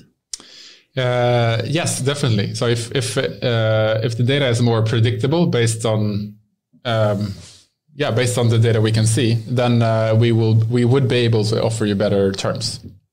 Interesting. Yeah. Do you provide advice as well? So if you do the kind of calculation and you see, it's not really very predictable or very stable, can you give them some advice as well into how to decrease that? Or? Yeah, that's for sure. With the tool, with the dashboards and the insights from that, definitely there's going to be API access and things like that as well on the technical side. But then the more general advice, we're not building the company to do like consultancy from ourselves back to customers. But obviously, I think if this grows out to be a big company, then that could be something to add on probably with someone else. But we focus on building the scalable core of building this finance platform. Mm-hmm. Awesome. And you do collect the data. You mentioned a number of sources that you can find the data from. And what is if you go a bit techie, I know you don't want to disclose all the details, but just, you can mention, or you can think about different objectives that you want to predict in some way. It could be like, I want a 1 year return, or it could be, I don't know, whatever kind of growth that you want to predict. Can you mention something that what really are your thinking there in finding, how can you use the data to do some kind of prediction? Yeah, I mean, this is inspired by, if I just think about all the companies that I have worked with that have succeeded really well in working with data to become better, grow faster, or make better decisions. The ones that are doing it really well, they do some different things really well. And we take those pieces and build that into our platform. So then we get better decisions ourselves, and we also get a better tool out. So immediately our customers will get access to, the best in class analytics insights, and that will continue to evolve. Amazing how you said that without giving any details at all. But I could give you one example. I was just so sly, it was so smooth. Politician, you know. Yes. But media trained.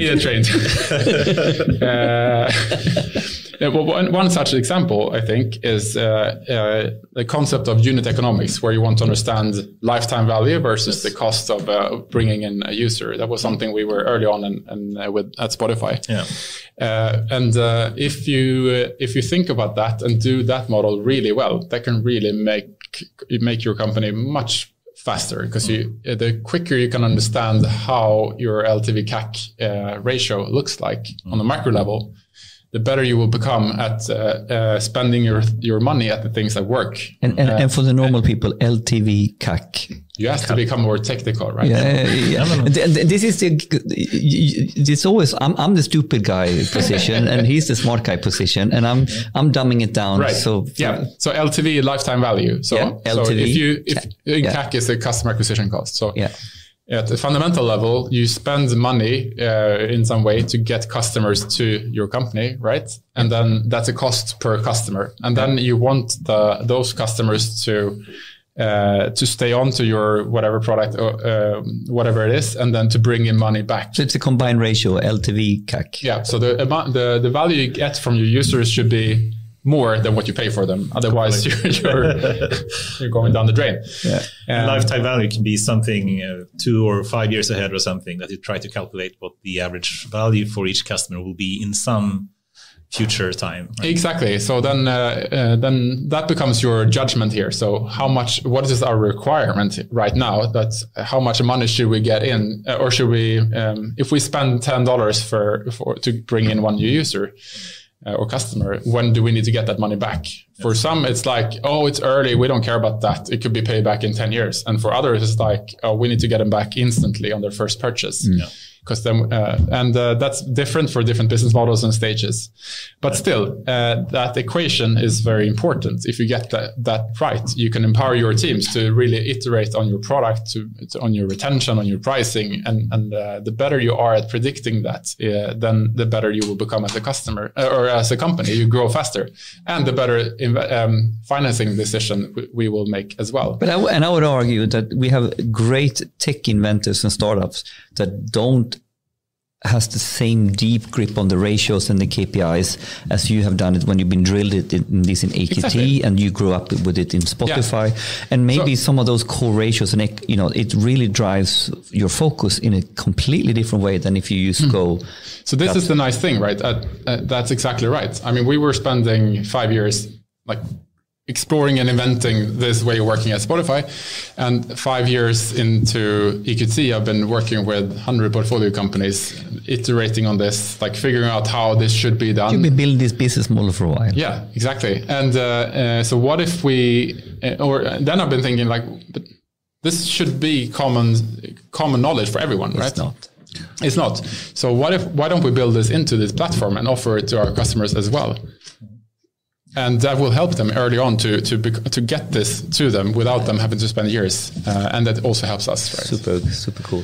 And so that's in this field, to close this example, is if you can use all your data to build those models much more accurate. So if you invest time in tech, in machine learning, you can build these models become really, really accurate with very little data, and that's a really power if you do this really well. Yeah. I have do you want to take it first? Okay, because it's bolts on to the angle of trying to unpack how you do things, but maybe do it a little bit more politically correct. Not asking for the algorithm, but when you started this journey now with your experiences, what has been your strategy or thinking around your tech stack and your architecture? Where did you start off? What is your core technology you started with, and how you think it's going to evolve? A little bit are you cloud, of course, I guess. Are you building it all from scratch? Are you sort of open sourcing stuff? Are you having make or buy decisions in here? Yeah, that's I think it's super nice to start things from scratch now, because then we can make all these choices in this paradigm where there is so much stuff available. When we back in our Spotify days, nothing was available. Every tool out there was just built for the old world, right, where there was little data. So we had to build everything ourselves at Spotify. But now we can use the modern data stack, which helps us to be really fast to one of the three big clouds as a base. One of the three, yeah, exactly. Yeah. So of course you have the cloud as your base, and then you can structure your analytics in much better way than what we could do before. So building data pipelines is much faster now. It's much easier to become structured in that flow. So we can pick the tools that really helps us here. And also the connectors to all these different platforms out there. If we started this company 3 years ago, we had to build everything ourselves. Now we don't. We can use companies that do offer these connectors as a business model. And you can even Integromat. You can go to anyone who can even be an API guy for you. So we can focus on really what is unique to us, which is this analysis, right? The models, the algorithms, the machine learning parts of actually doing that prediction part really, really well. Everything else we could just pick and choose and make sure we fit them all together. So we become really fast in getting to a product that is actually But maybe a little bit stupid question. So it consists of data pipeline, microservices, APIs, and then user interface to deal with your workflow for you as in your operating your workspaces, so to speak, for the company, so to speak. Yeah, it's connecting to it's connectors to our customers' platforms to gather API data. Stuff. Yeah, and then it's transformation of that data. To fit with our data models. Yeah. And then it's the whole data modeling parts, big parts. And then out from that is the outputs to the consumers of this. Which is insight visualizations type. Yes, which is served through as easy to grasp act on UI for our people that will offer financing and our customers. So did you build them a web interface with a UI where you can look at your data? Yes, building a web UI with graphs, it's easy, right? Yeah. It's nothing. So, before, if we started this years ago, we would have to use any of the dashboarding companies to use, but it's just super easy, right, to build graphs. But what is not easy is to think about the design and UX to make this easy to grasp and as insight popping. I'm glad you said the word pop, because I'm coming back to my McKinsey life, how to create the story, your conclusion has to stand out, right? And that links to make it really simple, right? What is the metric to pick? So from all the millions of rows of data and the advanced analytics, it should be extremely simple. So advanced and simple is my principle. That's lovely. Very obvious. Advanced and simple at the same time. That's the answer. Dare to be advanced and simple. That's a new t-shirt. Okay, so we only have 20 minutes-ish left, but I'd like to move a bit more into we haven't even touched the professional topics and we have the societal stuff. But if we just continue a bit on... I can come back. Henrik, this is so fantastic. And I think we've said some profound stuff and it's so fun. But if we just continue a bit on what we just said and think a bit more generally, but we can connect it to ArK Capital, I think. And imagine someone listening to this and they're thinking, that sounds like an awesome idea. I want to have some financing and a loan from ArK Capital. What would be your best advice to say, this is the way, if they come to you and make a pitch, what should they really do and not to do to make you pick them and choose them? Well, that's the nice thing. You don't have to pitch much, right? You just come to us and say that we have a great company, and I'll let you connect to our data, and then you'll see it. That is actually a very surprisingly good answer, I must say, which is almost disappointing. For me, it's a bad answer, because if my business model is not fitting into, for some companies, it's very simple, right? Yeah. Let's show us your data and we can see it. Boom. But then you will have companies like, you have a business model which is consulting and services. Yeah. You work in this way, so your model will not be for everyone, maybe.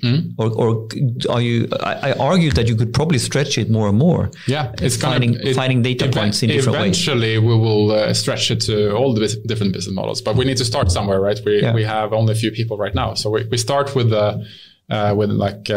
SaaS companies, B2C or B2B. Yeah, so SaaS companies, B2B, B2C, so you can have a data digital entry point. It's just because we want to start because you need to start somewhere. You can't do everything at exactly the same time. Full sense. So you start to build out the models for a segment, and I need to connect you to some people. Yeah, good. Okay, so if there is a company that have some kind of software as a service kind of solution that can scale, I guess that's what you're looking for in this case, because it's a safe bet, from a scaling point of view. Exactly. That's something that they can do. But still, if we take it one more step, you are going to connect to the different data sources you have, and you get some kind of initial metrics. But if someone were to do that kind of investigations themselves before they come to you, what should they look for? What is it that they should try to optimize for in the before data they come to us? Before they come to you? Well, ideally they would have insights into their data, and they could say they know that we have proven that we can grow, and if we could get a loan here, we could grow faster. If they know that, if they have proven that, that's a great point. But the loan actually do provide value in some way. They would we want them to. We want to provide capital for them to grow further. Yes. And if they feel that I know that I've proven that I have grown to where I am today, and if I can get more money, I will grow even faster. If they know that themselves, then most likely we're going to see that in data too. Then it's going to be nice. How important is it that they have a clear idea what they need the money for in their scaling journey? Because it's a little bit this story. So Jan Bosch said, you can kill a company by giving them too much money too early. They're not go through the nailing stage. They need to go to the scaling phase, because then they know what they need. Yeah. So, what we are doing when we connect to the data is really to see how are they using money today, and what is driving their growth today. And then you would see that, okay, well, maybe it's not the money that is driving the growth, maybe something else. So giving them more money probably won't make it for them. And then it's going to be a conversation. Okay, so what is it that you're going to do? And why do you think you will in the future do? Why will money help you in the future if it hasn't helped you in the past? And maybe it could be good reasons for that. So it's not out of scope, but then it will require discussion here. But it's a very interesting topic. And when we have lent money to a company, they will also continue to get access to this to the tool, which will help them to also track very important metrics. So make sure that if they start to overspend on stuff and it doesn't work, they will see it, and it will help them to act immediately, right? Very good. So because it's good for us and good for them, right? So we have this aligned incentives. So that we want them to succeed, and that comes back to the tool. I don't want to build a mega dashboarding solution here where they can slice and dice data however they want. We want to build a tool, a UI for them that make them really grow faster. But how do you capture other, hard to capture metric from the data sources you mentioned, like the quality of the team? Do you ignore that completely, or can you capture that somehow? Or right now we don't have any sources for that. So that will be, but it's not as important as the VC case here, because if the team has proven that they can grow, and we see this is predictable into the future, and we can say that we comfort, or with some certainty, we believe that they will, in the low scenario, even be able to repay our loans, then it's fine, right? Actually, then we don't care much about who is running this, where you come from and anything. Exactly. So that can be almost like a quality kind of way to equalize who can get funding. Exactly. And it doesn't have to be the one that have the great connections. Right? That's exactly it. Yeah, that makes a lot of sense. You are objectively looking at the hard numbers, and then you're having models to understand the scenarios and predictability in the trajectories of those numbers. So it's just maths, right? It's just statistics.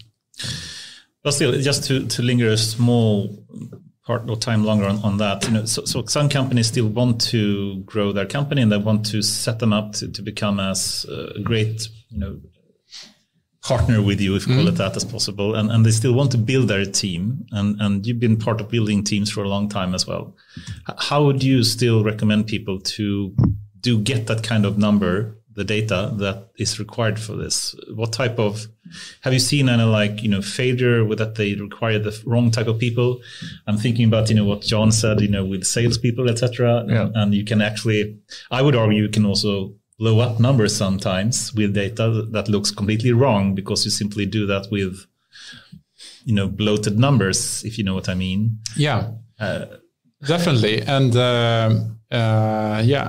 think about my position. I've been involved in probably around 100 investments that made it for EQT Ventures. And to get there, there's been a lot of nays as well, much, much more.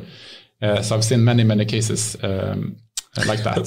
But let me get some more background about this, because we spoke a bit with Jan Bosch as well about this. And I think, a lot of people, including myself, think it's super important with engineers and that they can have the tech expertise necessary to build the product that they can have and scale. And he actually also said, and of course I do believe we should have salespeople, not saying that, but I think sometimes, people abuse salespeople that they, in a way that they can simply push money into marketing and that makes the numbers look really great. And there is no real substantial, customer value that you do provide. And in that way, you can fool the numbers to look good. What do you mean? Like you're selling stuff that long-term, the stickiness is not there, but someone sold it really well? Yeah, you can just push money into marketing and then the number of customer is growing really, nicely. But it's not really sustainable growth. So that's exactly what you can see, right? So if you actually look at the data, how the users, if you're able to, what you said is great, actually. If, as a first step, you said that if you spend money, you can bring in new customers. Yes. Not everyone managed to do that. It's a lot of companies that spend a lot of money. And when you look at what happened when they started to increase their spend, actually they didn't. There's not really uptake anyway. They just spend more and they don't make the connection. That the conversion is not really it's there. Not really happening. Maybe they have some other metrics that improve, but not the customers. And that's a mistake then. But if you manage to get them in, as you said, so then you pass like the first great point. But then the other thing is that what do they do on the platform or your product or your... Do they grow? Do they churn? Do they come back? Or do they monetize? Are you able to monetize them or not? Or do you get maybe you got the wrong customers in through your marketing. So or your product is not sticky enough or good enough. And that's exactly the point, right? So if the more data you can get on that, the more you can understand it and predict it. And if you also have a platform where you can capture usage data, usually that engagement data is extremely helpful in predicting the future retention of those users as well. So that's exactly what it is. And think about if you build something, you just early on, but you have some kind of traction. You haven't at all spent time on analyzing your data yourself, but you have a hunch that it might work. And then you come to us and we apply the latest and greatest in analytics thinking and we can talk to you about how it works right now. Then maybe we find out that it's too early right now, but we give you the tools to say that if you hit these numbers, we help you to define what should that be. Then it's that you're then helping yourself to grow your company in a healthy way. And by the way, we could also offer you money. I have a not personal question, but how are you thinking about bootstrapping VC and getting money and investments, or do you need it for ArK Capital? How are you doing it? Yeah, that's what as a founder, that is exactly what I've been focusing on. So we have been fundraising for ourselves, and that's been with good traction. Because you said that you've been homing in on your pitch on who you are, right? Exactly. So you're going down. This is the VC. Yeah. Route. So exactly. For us as an investment case, we don't have any performance data yet. No. We just started. So for us, it's an art decision. Yeah. And you are 100x. Exactly. Yeah. Just look at me. So no, definitely. So for us, it's a high risk investment. And how have you been thinking about Swedish, Nordic, European, US? And it's so interesting because you've been coming from Spotify, you've been on EQT, you're sitting on that side, now you're sitting on the other side. And Aurora Belfrog, I think she fantastic charisma, how she talked about this, and how behind locked doors we want to be the preferred choice of the real VC. I mean, like it's flipping it to a quite humble stage, which I think is super smart to really attract the people who are the real 1000x as a preferred choice. So now I argue that you know all this. You've been part of that strategizing, and now you sit on the other side of the table. Where are you going? How are you thinking? Extremely interesting. Because it was as a VC, I was pitching a lot that we wanted to be that preferred VC and all the help we will give and everything. Now you need to make that choice. And now I feel through our own fundraising that I met from the other side of the table, it's extremely interesting to see how all the investors work. Some are really good, some are part of my French, but douchebags. But without naming names, could you give us a state of VC a little bit? How what you meet? What's the spectrums here from douchebags to the best? You said douchebags. This is a rabbit hole. This is a rabbit hole. I love it. I think the stage of VCs. There is a lot of VCs out there. It's a lot of money out there looking for investors. Isn't it also a lot of money right now due to Corona? I mean, people think sometimes that they're a bit careful right now, but right now it's a really nice time, right? It's. We started early on because there was a big hole in the European market for big funds. Since then, there's been much more money coming in, but also a lot more startups. So the startup scene has really boomed. It's been following the trend. So it's a really good environment. Lots of money and lots of and how do you see Sweden, placing itself towards other European countries, for example? I mean, in every list, I think Sweden is popping out high. Which is great. It was, I think that has just continued, which is great. And I think it comes in waves. So we have Spotify and Skype early on, bringing the way the wave of people like us starting new investors or new startups, and then hopefully we get more, which we do, and then that will give new waves. Yeah. So I think, it's we're lucky and fortunate that we were early on in this in the curve. But without revealing anything, how broad are you casting your net in terms of Swedish, VC, Nordic? Do you mean for the investors for ourselves? Yeah. Okay. Well, for that, we look for. Given we have had high interest in investing in us, which is fantastic. Mm-hmm.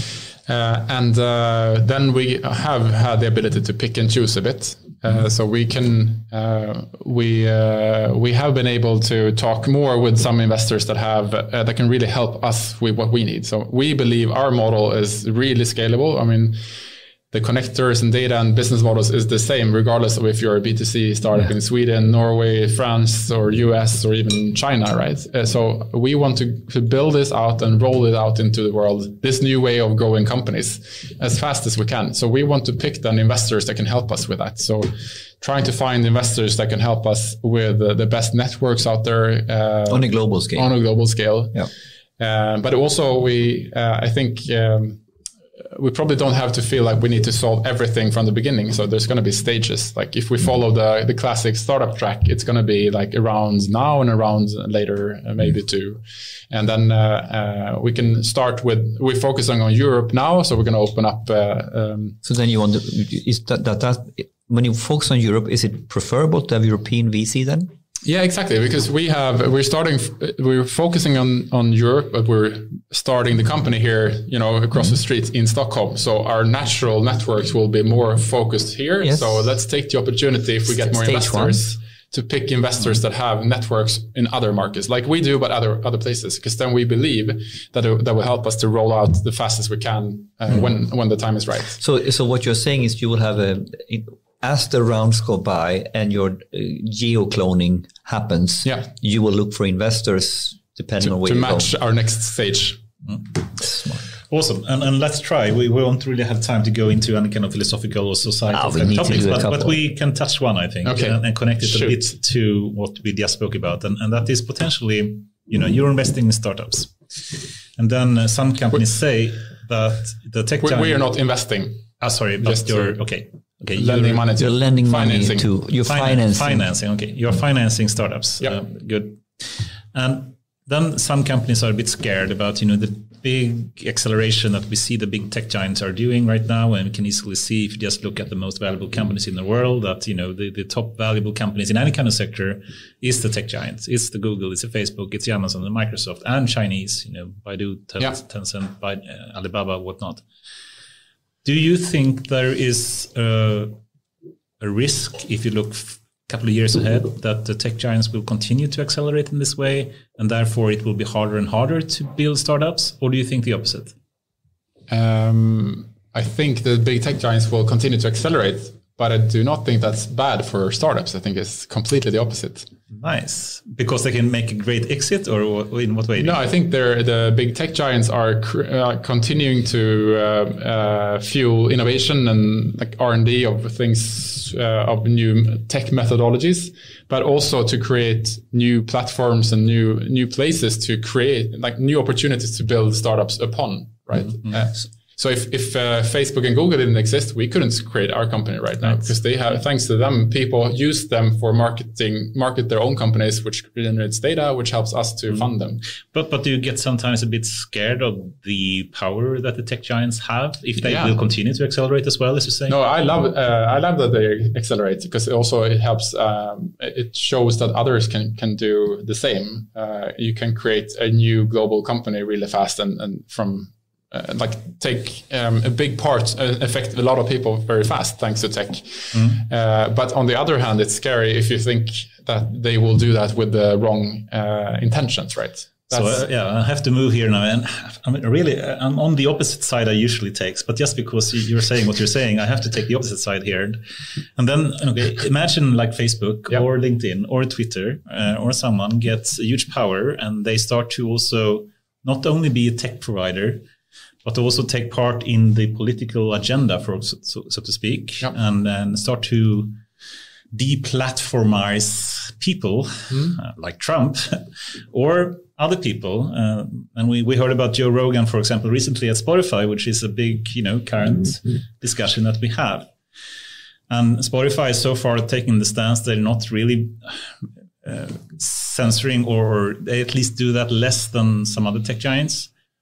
Do you have any thoughts about this? Should tech giants take more of responsibility for the content they have, even though it's provided by their users? Or what's your thought about this?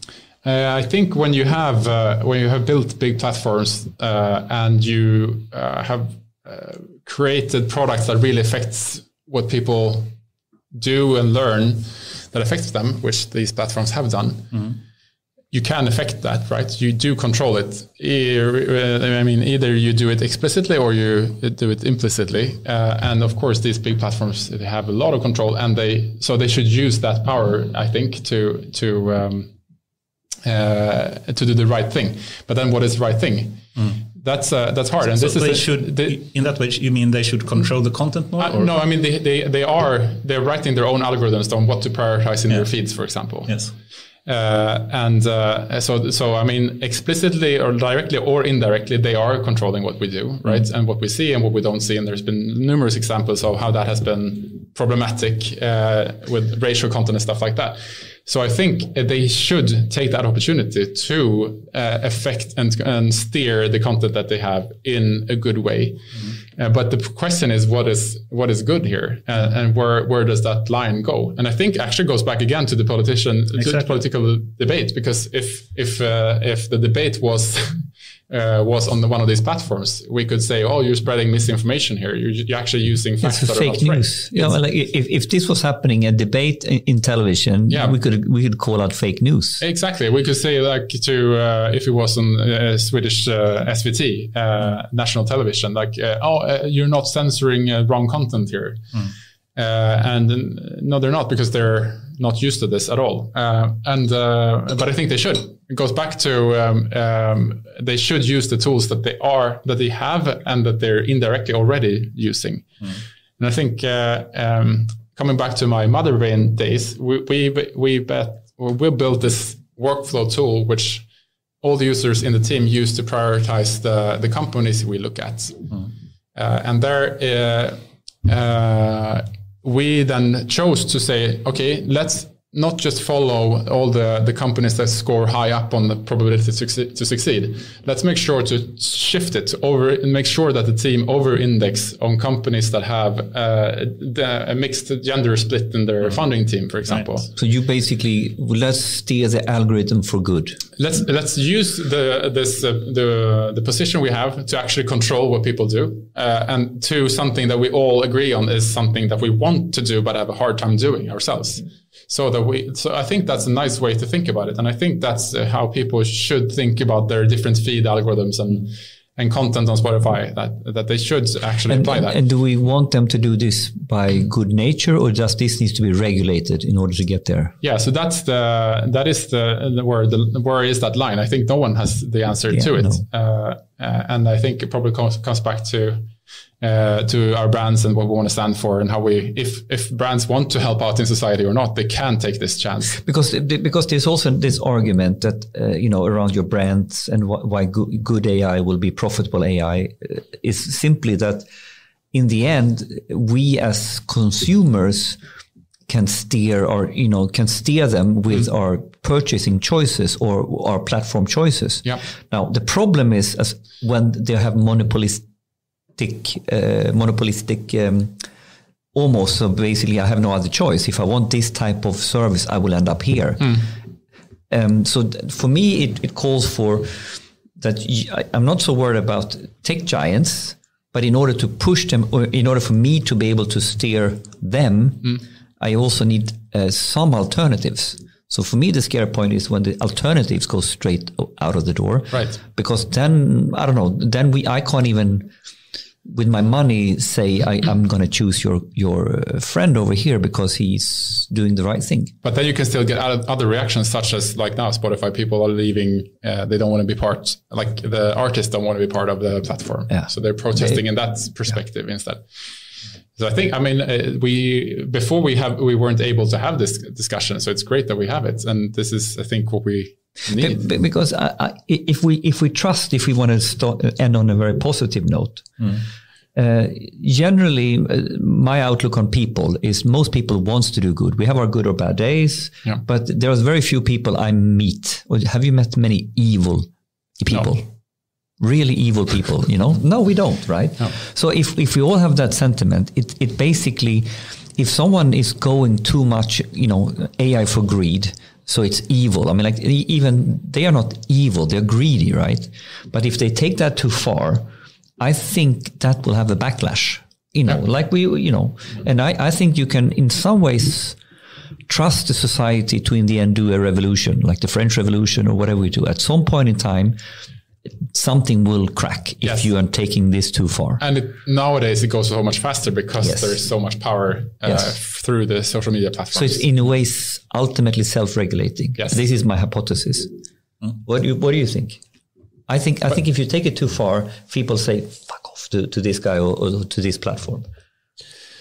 So eager to go to the regulation kind of side of things, but it's so boring topic. But I think it's actually a very important topic. But it's not very. Well, let's go there a little bit. But state your angle. State your angle. I'm curious. What were you thinking about? It will take like 10 minutes to just open up that kind of field. I think. But it's a very important. But I think potentially people are doing it a bit wrong these days and haven't really learned the lessons from GDPR. And just to say what we have said so many times before, GDPR in some sense wanted to limit the power that tech giants had, but in the end it turned out to be the opposite. And the people or the companies that truly had the ability to follow all the regulation and conform by that was the tech giants. So in the end it actually accelerated the divide. And once again, we can see the same things happening with the AI Act coming up now. And they are putting a lot of requirements on companies being conformative to, support high risk AI. And, of course, who will do that? Well, the tech giants, they have no problem. It's so simple, right? The tech giants with the superior tech stack, with the superior industrialized data control, and with the superior lawyering department, they have no problem dealing with any of these regulations. No. But for the data illiterate, they don't even know where to start to untangle it. And for something that Google can do a couple of configurations and they've sorted it out. Yeah. And I truly believe it's that simple for them. But I think, in my view, the GDPR is an example of where there has been really good intentions of why we wanted to do it. I think it's so important. And same for the AI Act. The intentions are intention great. is good. And I think that if people follow those intentions and do the right thing with it, regardless of GDPR, I think that has more companies are doing that thanks to the GDPR initiative. At least they're listening to the awareness got up. The awareness got up, and people think about that, even though they don't comply probably with all the different legal requirements. But the risk, I think, actually more people or companies, and I know a number of them in Sweden as well, that chose to not continue to use data because they were so afraid about getting sued. In the public sector, this is a real problem. I mean, I think more than ever in Sweden, we are, with the Cloud Act, so everybody's going back on-prem, and it's screwing them up big time for no particular there is not the useful security. I mean, it's just dumb. Yep. It's simply dumb, right? And with the daycare, when I leave my children's, then I don't. you need to have your daycare. To take a picture. I'm not allowed to have any photos of my kids on daycare. But I don't know, and they are forced into it because they don't have the lawyering capacity, or actually. The people who needs to tell them, there needs to be some level then in the public sector who basically says, well, point with the left arm, this is how we're going to do it. Yeah. It's left down to the stupid Värmdö kommun, or it's left down to the dagisfröken to understand to how to interpret GDPR. That's totally insane, man. Totally. It's completely insane. Completely insane. Cool. I want to end this on a still positive note. And it's so easy to get excited and angry when you speak about regulation. So I don't want to end But it's the implementation and execution that is screwed up. It's not the intention. Henrik, what do you think of coming 5 years when it comes to the possibility to start a startup that has an opportunity to, for one, face or compete against tech giants like Spotify did? I mean, they won against Apple and Google and Amazon and whatnot. Do you think that opportunity will grow in coming 5 years, or will it reduce? I think we can just look at data here and see how many startups are being created every year now. It's just completely on the rise, right? And what I also know from data is that the conversion rate from startups going from the very early seed stage to the next phase and to the next phase is constant. It's constant. Yes. So it's more startups. But more and more startups. And we have seen from the years that the conversion rate between these rounds is stable. So the data tells us. The data tells us that the future of tech-driven companies that will be big in Europe is very, very positive. Yeah. And then let me rephrase it. If we talk That's a positive note. Yeah, it's a really positive note. It was the perfect ending, Henrik. Fine. Okay, continue. No, and would you argue the same for hyperscalers, like the real hyperscalers? Because I think, yes. Yeah. If you follow the data, they have gone the whole way and they become unicorns and all this. Yes. So I think what could be a little slight bump on this is if the IPO market or the stock markets start to crash now, because we're in this small little bubble we have. But we all know from the past crashes that if that happens, it's going to be temporal, and the underlying growth is definitely there. And I mean, just thinking about the different foundations of why this is happening, they are not going to go away. I mean, the capital is there. All these tech platforms are there. There are lots of more people that knows how to build great companies. They know what good looks like. We didn't have this 10 years before.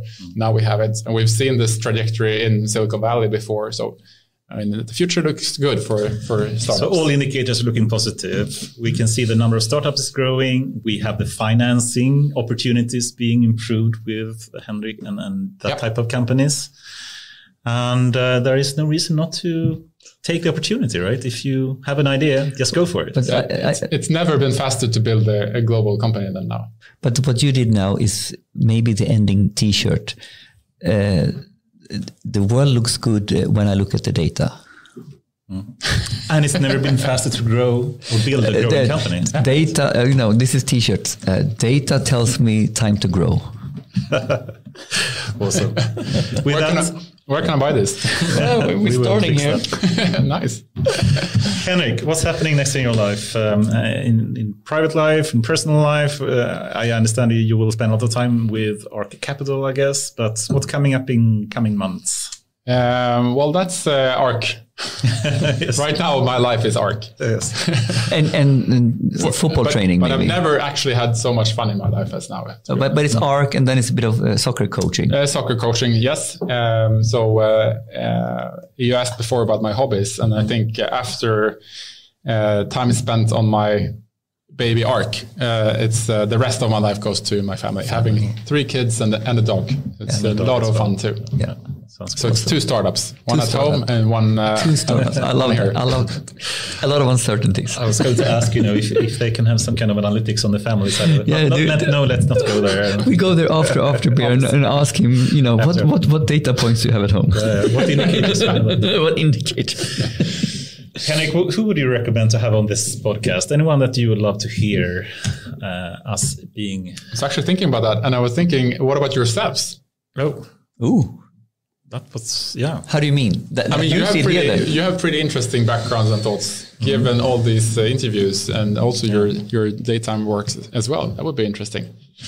That was a new that's a nice one. That was a very flirty, or what do you say, smooching the host comment. Buttering up. Yeah. But I loved it anyway. Great idea. Other than that, I think, of course, Elon Musk, right? Yeah, of course. And other than that, I would also recommend people in my teams that I've been working with. Some really good superstars there. In ArK Capital, I mean. And also the EQT. EQT. There are several superstars and cool people. Anyone specific in EQT that you would recommend? I think, a very dear colleague who is extremely great at all the AI parts is Lelle. Have you met him? Lelle Cow. You have to meet him. Oh, I don't. Okay, good. Okay. That's a great advice. Yeah. With that, Henrik, it was a true pleasure to have you here. Likewise. I think we managed not even half of the topics we prepared, but that's the way it should be. And, that's the way it should be. And we have still the after work to do the proper kind of discussions. But an awesome flow and an awesome energy, Henrik. Yeah. Thank you for that. Thank you. Awesome. Likewise. Super fun. Thank you very much.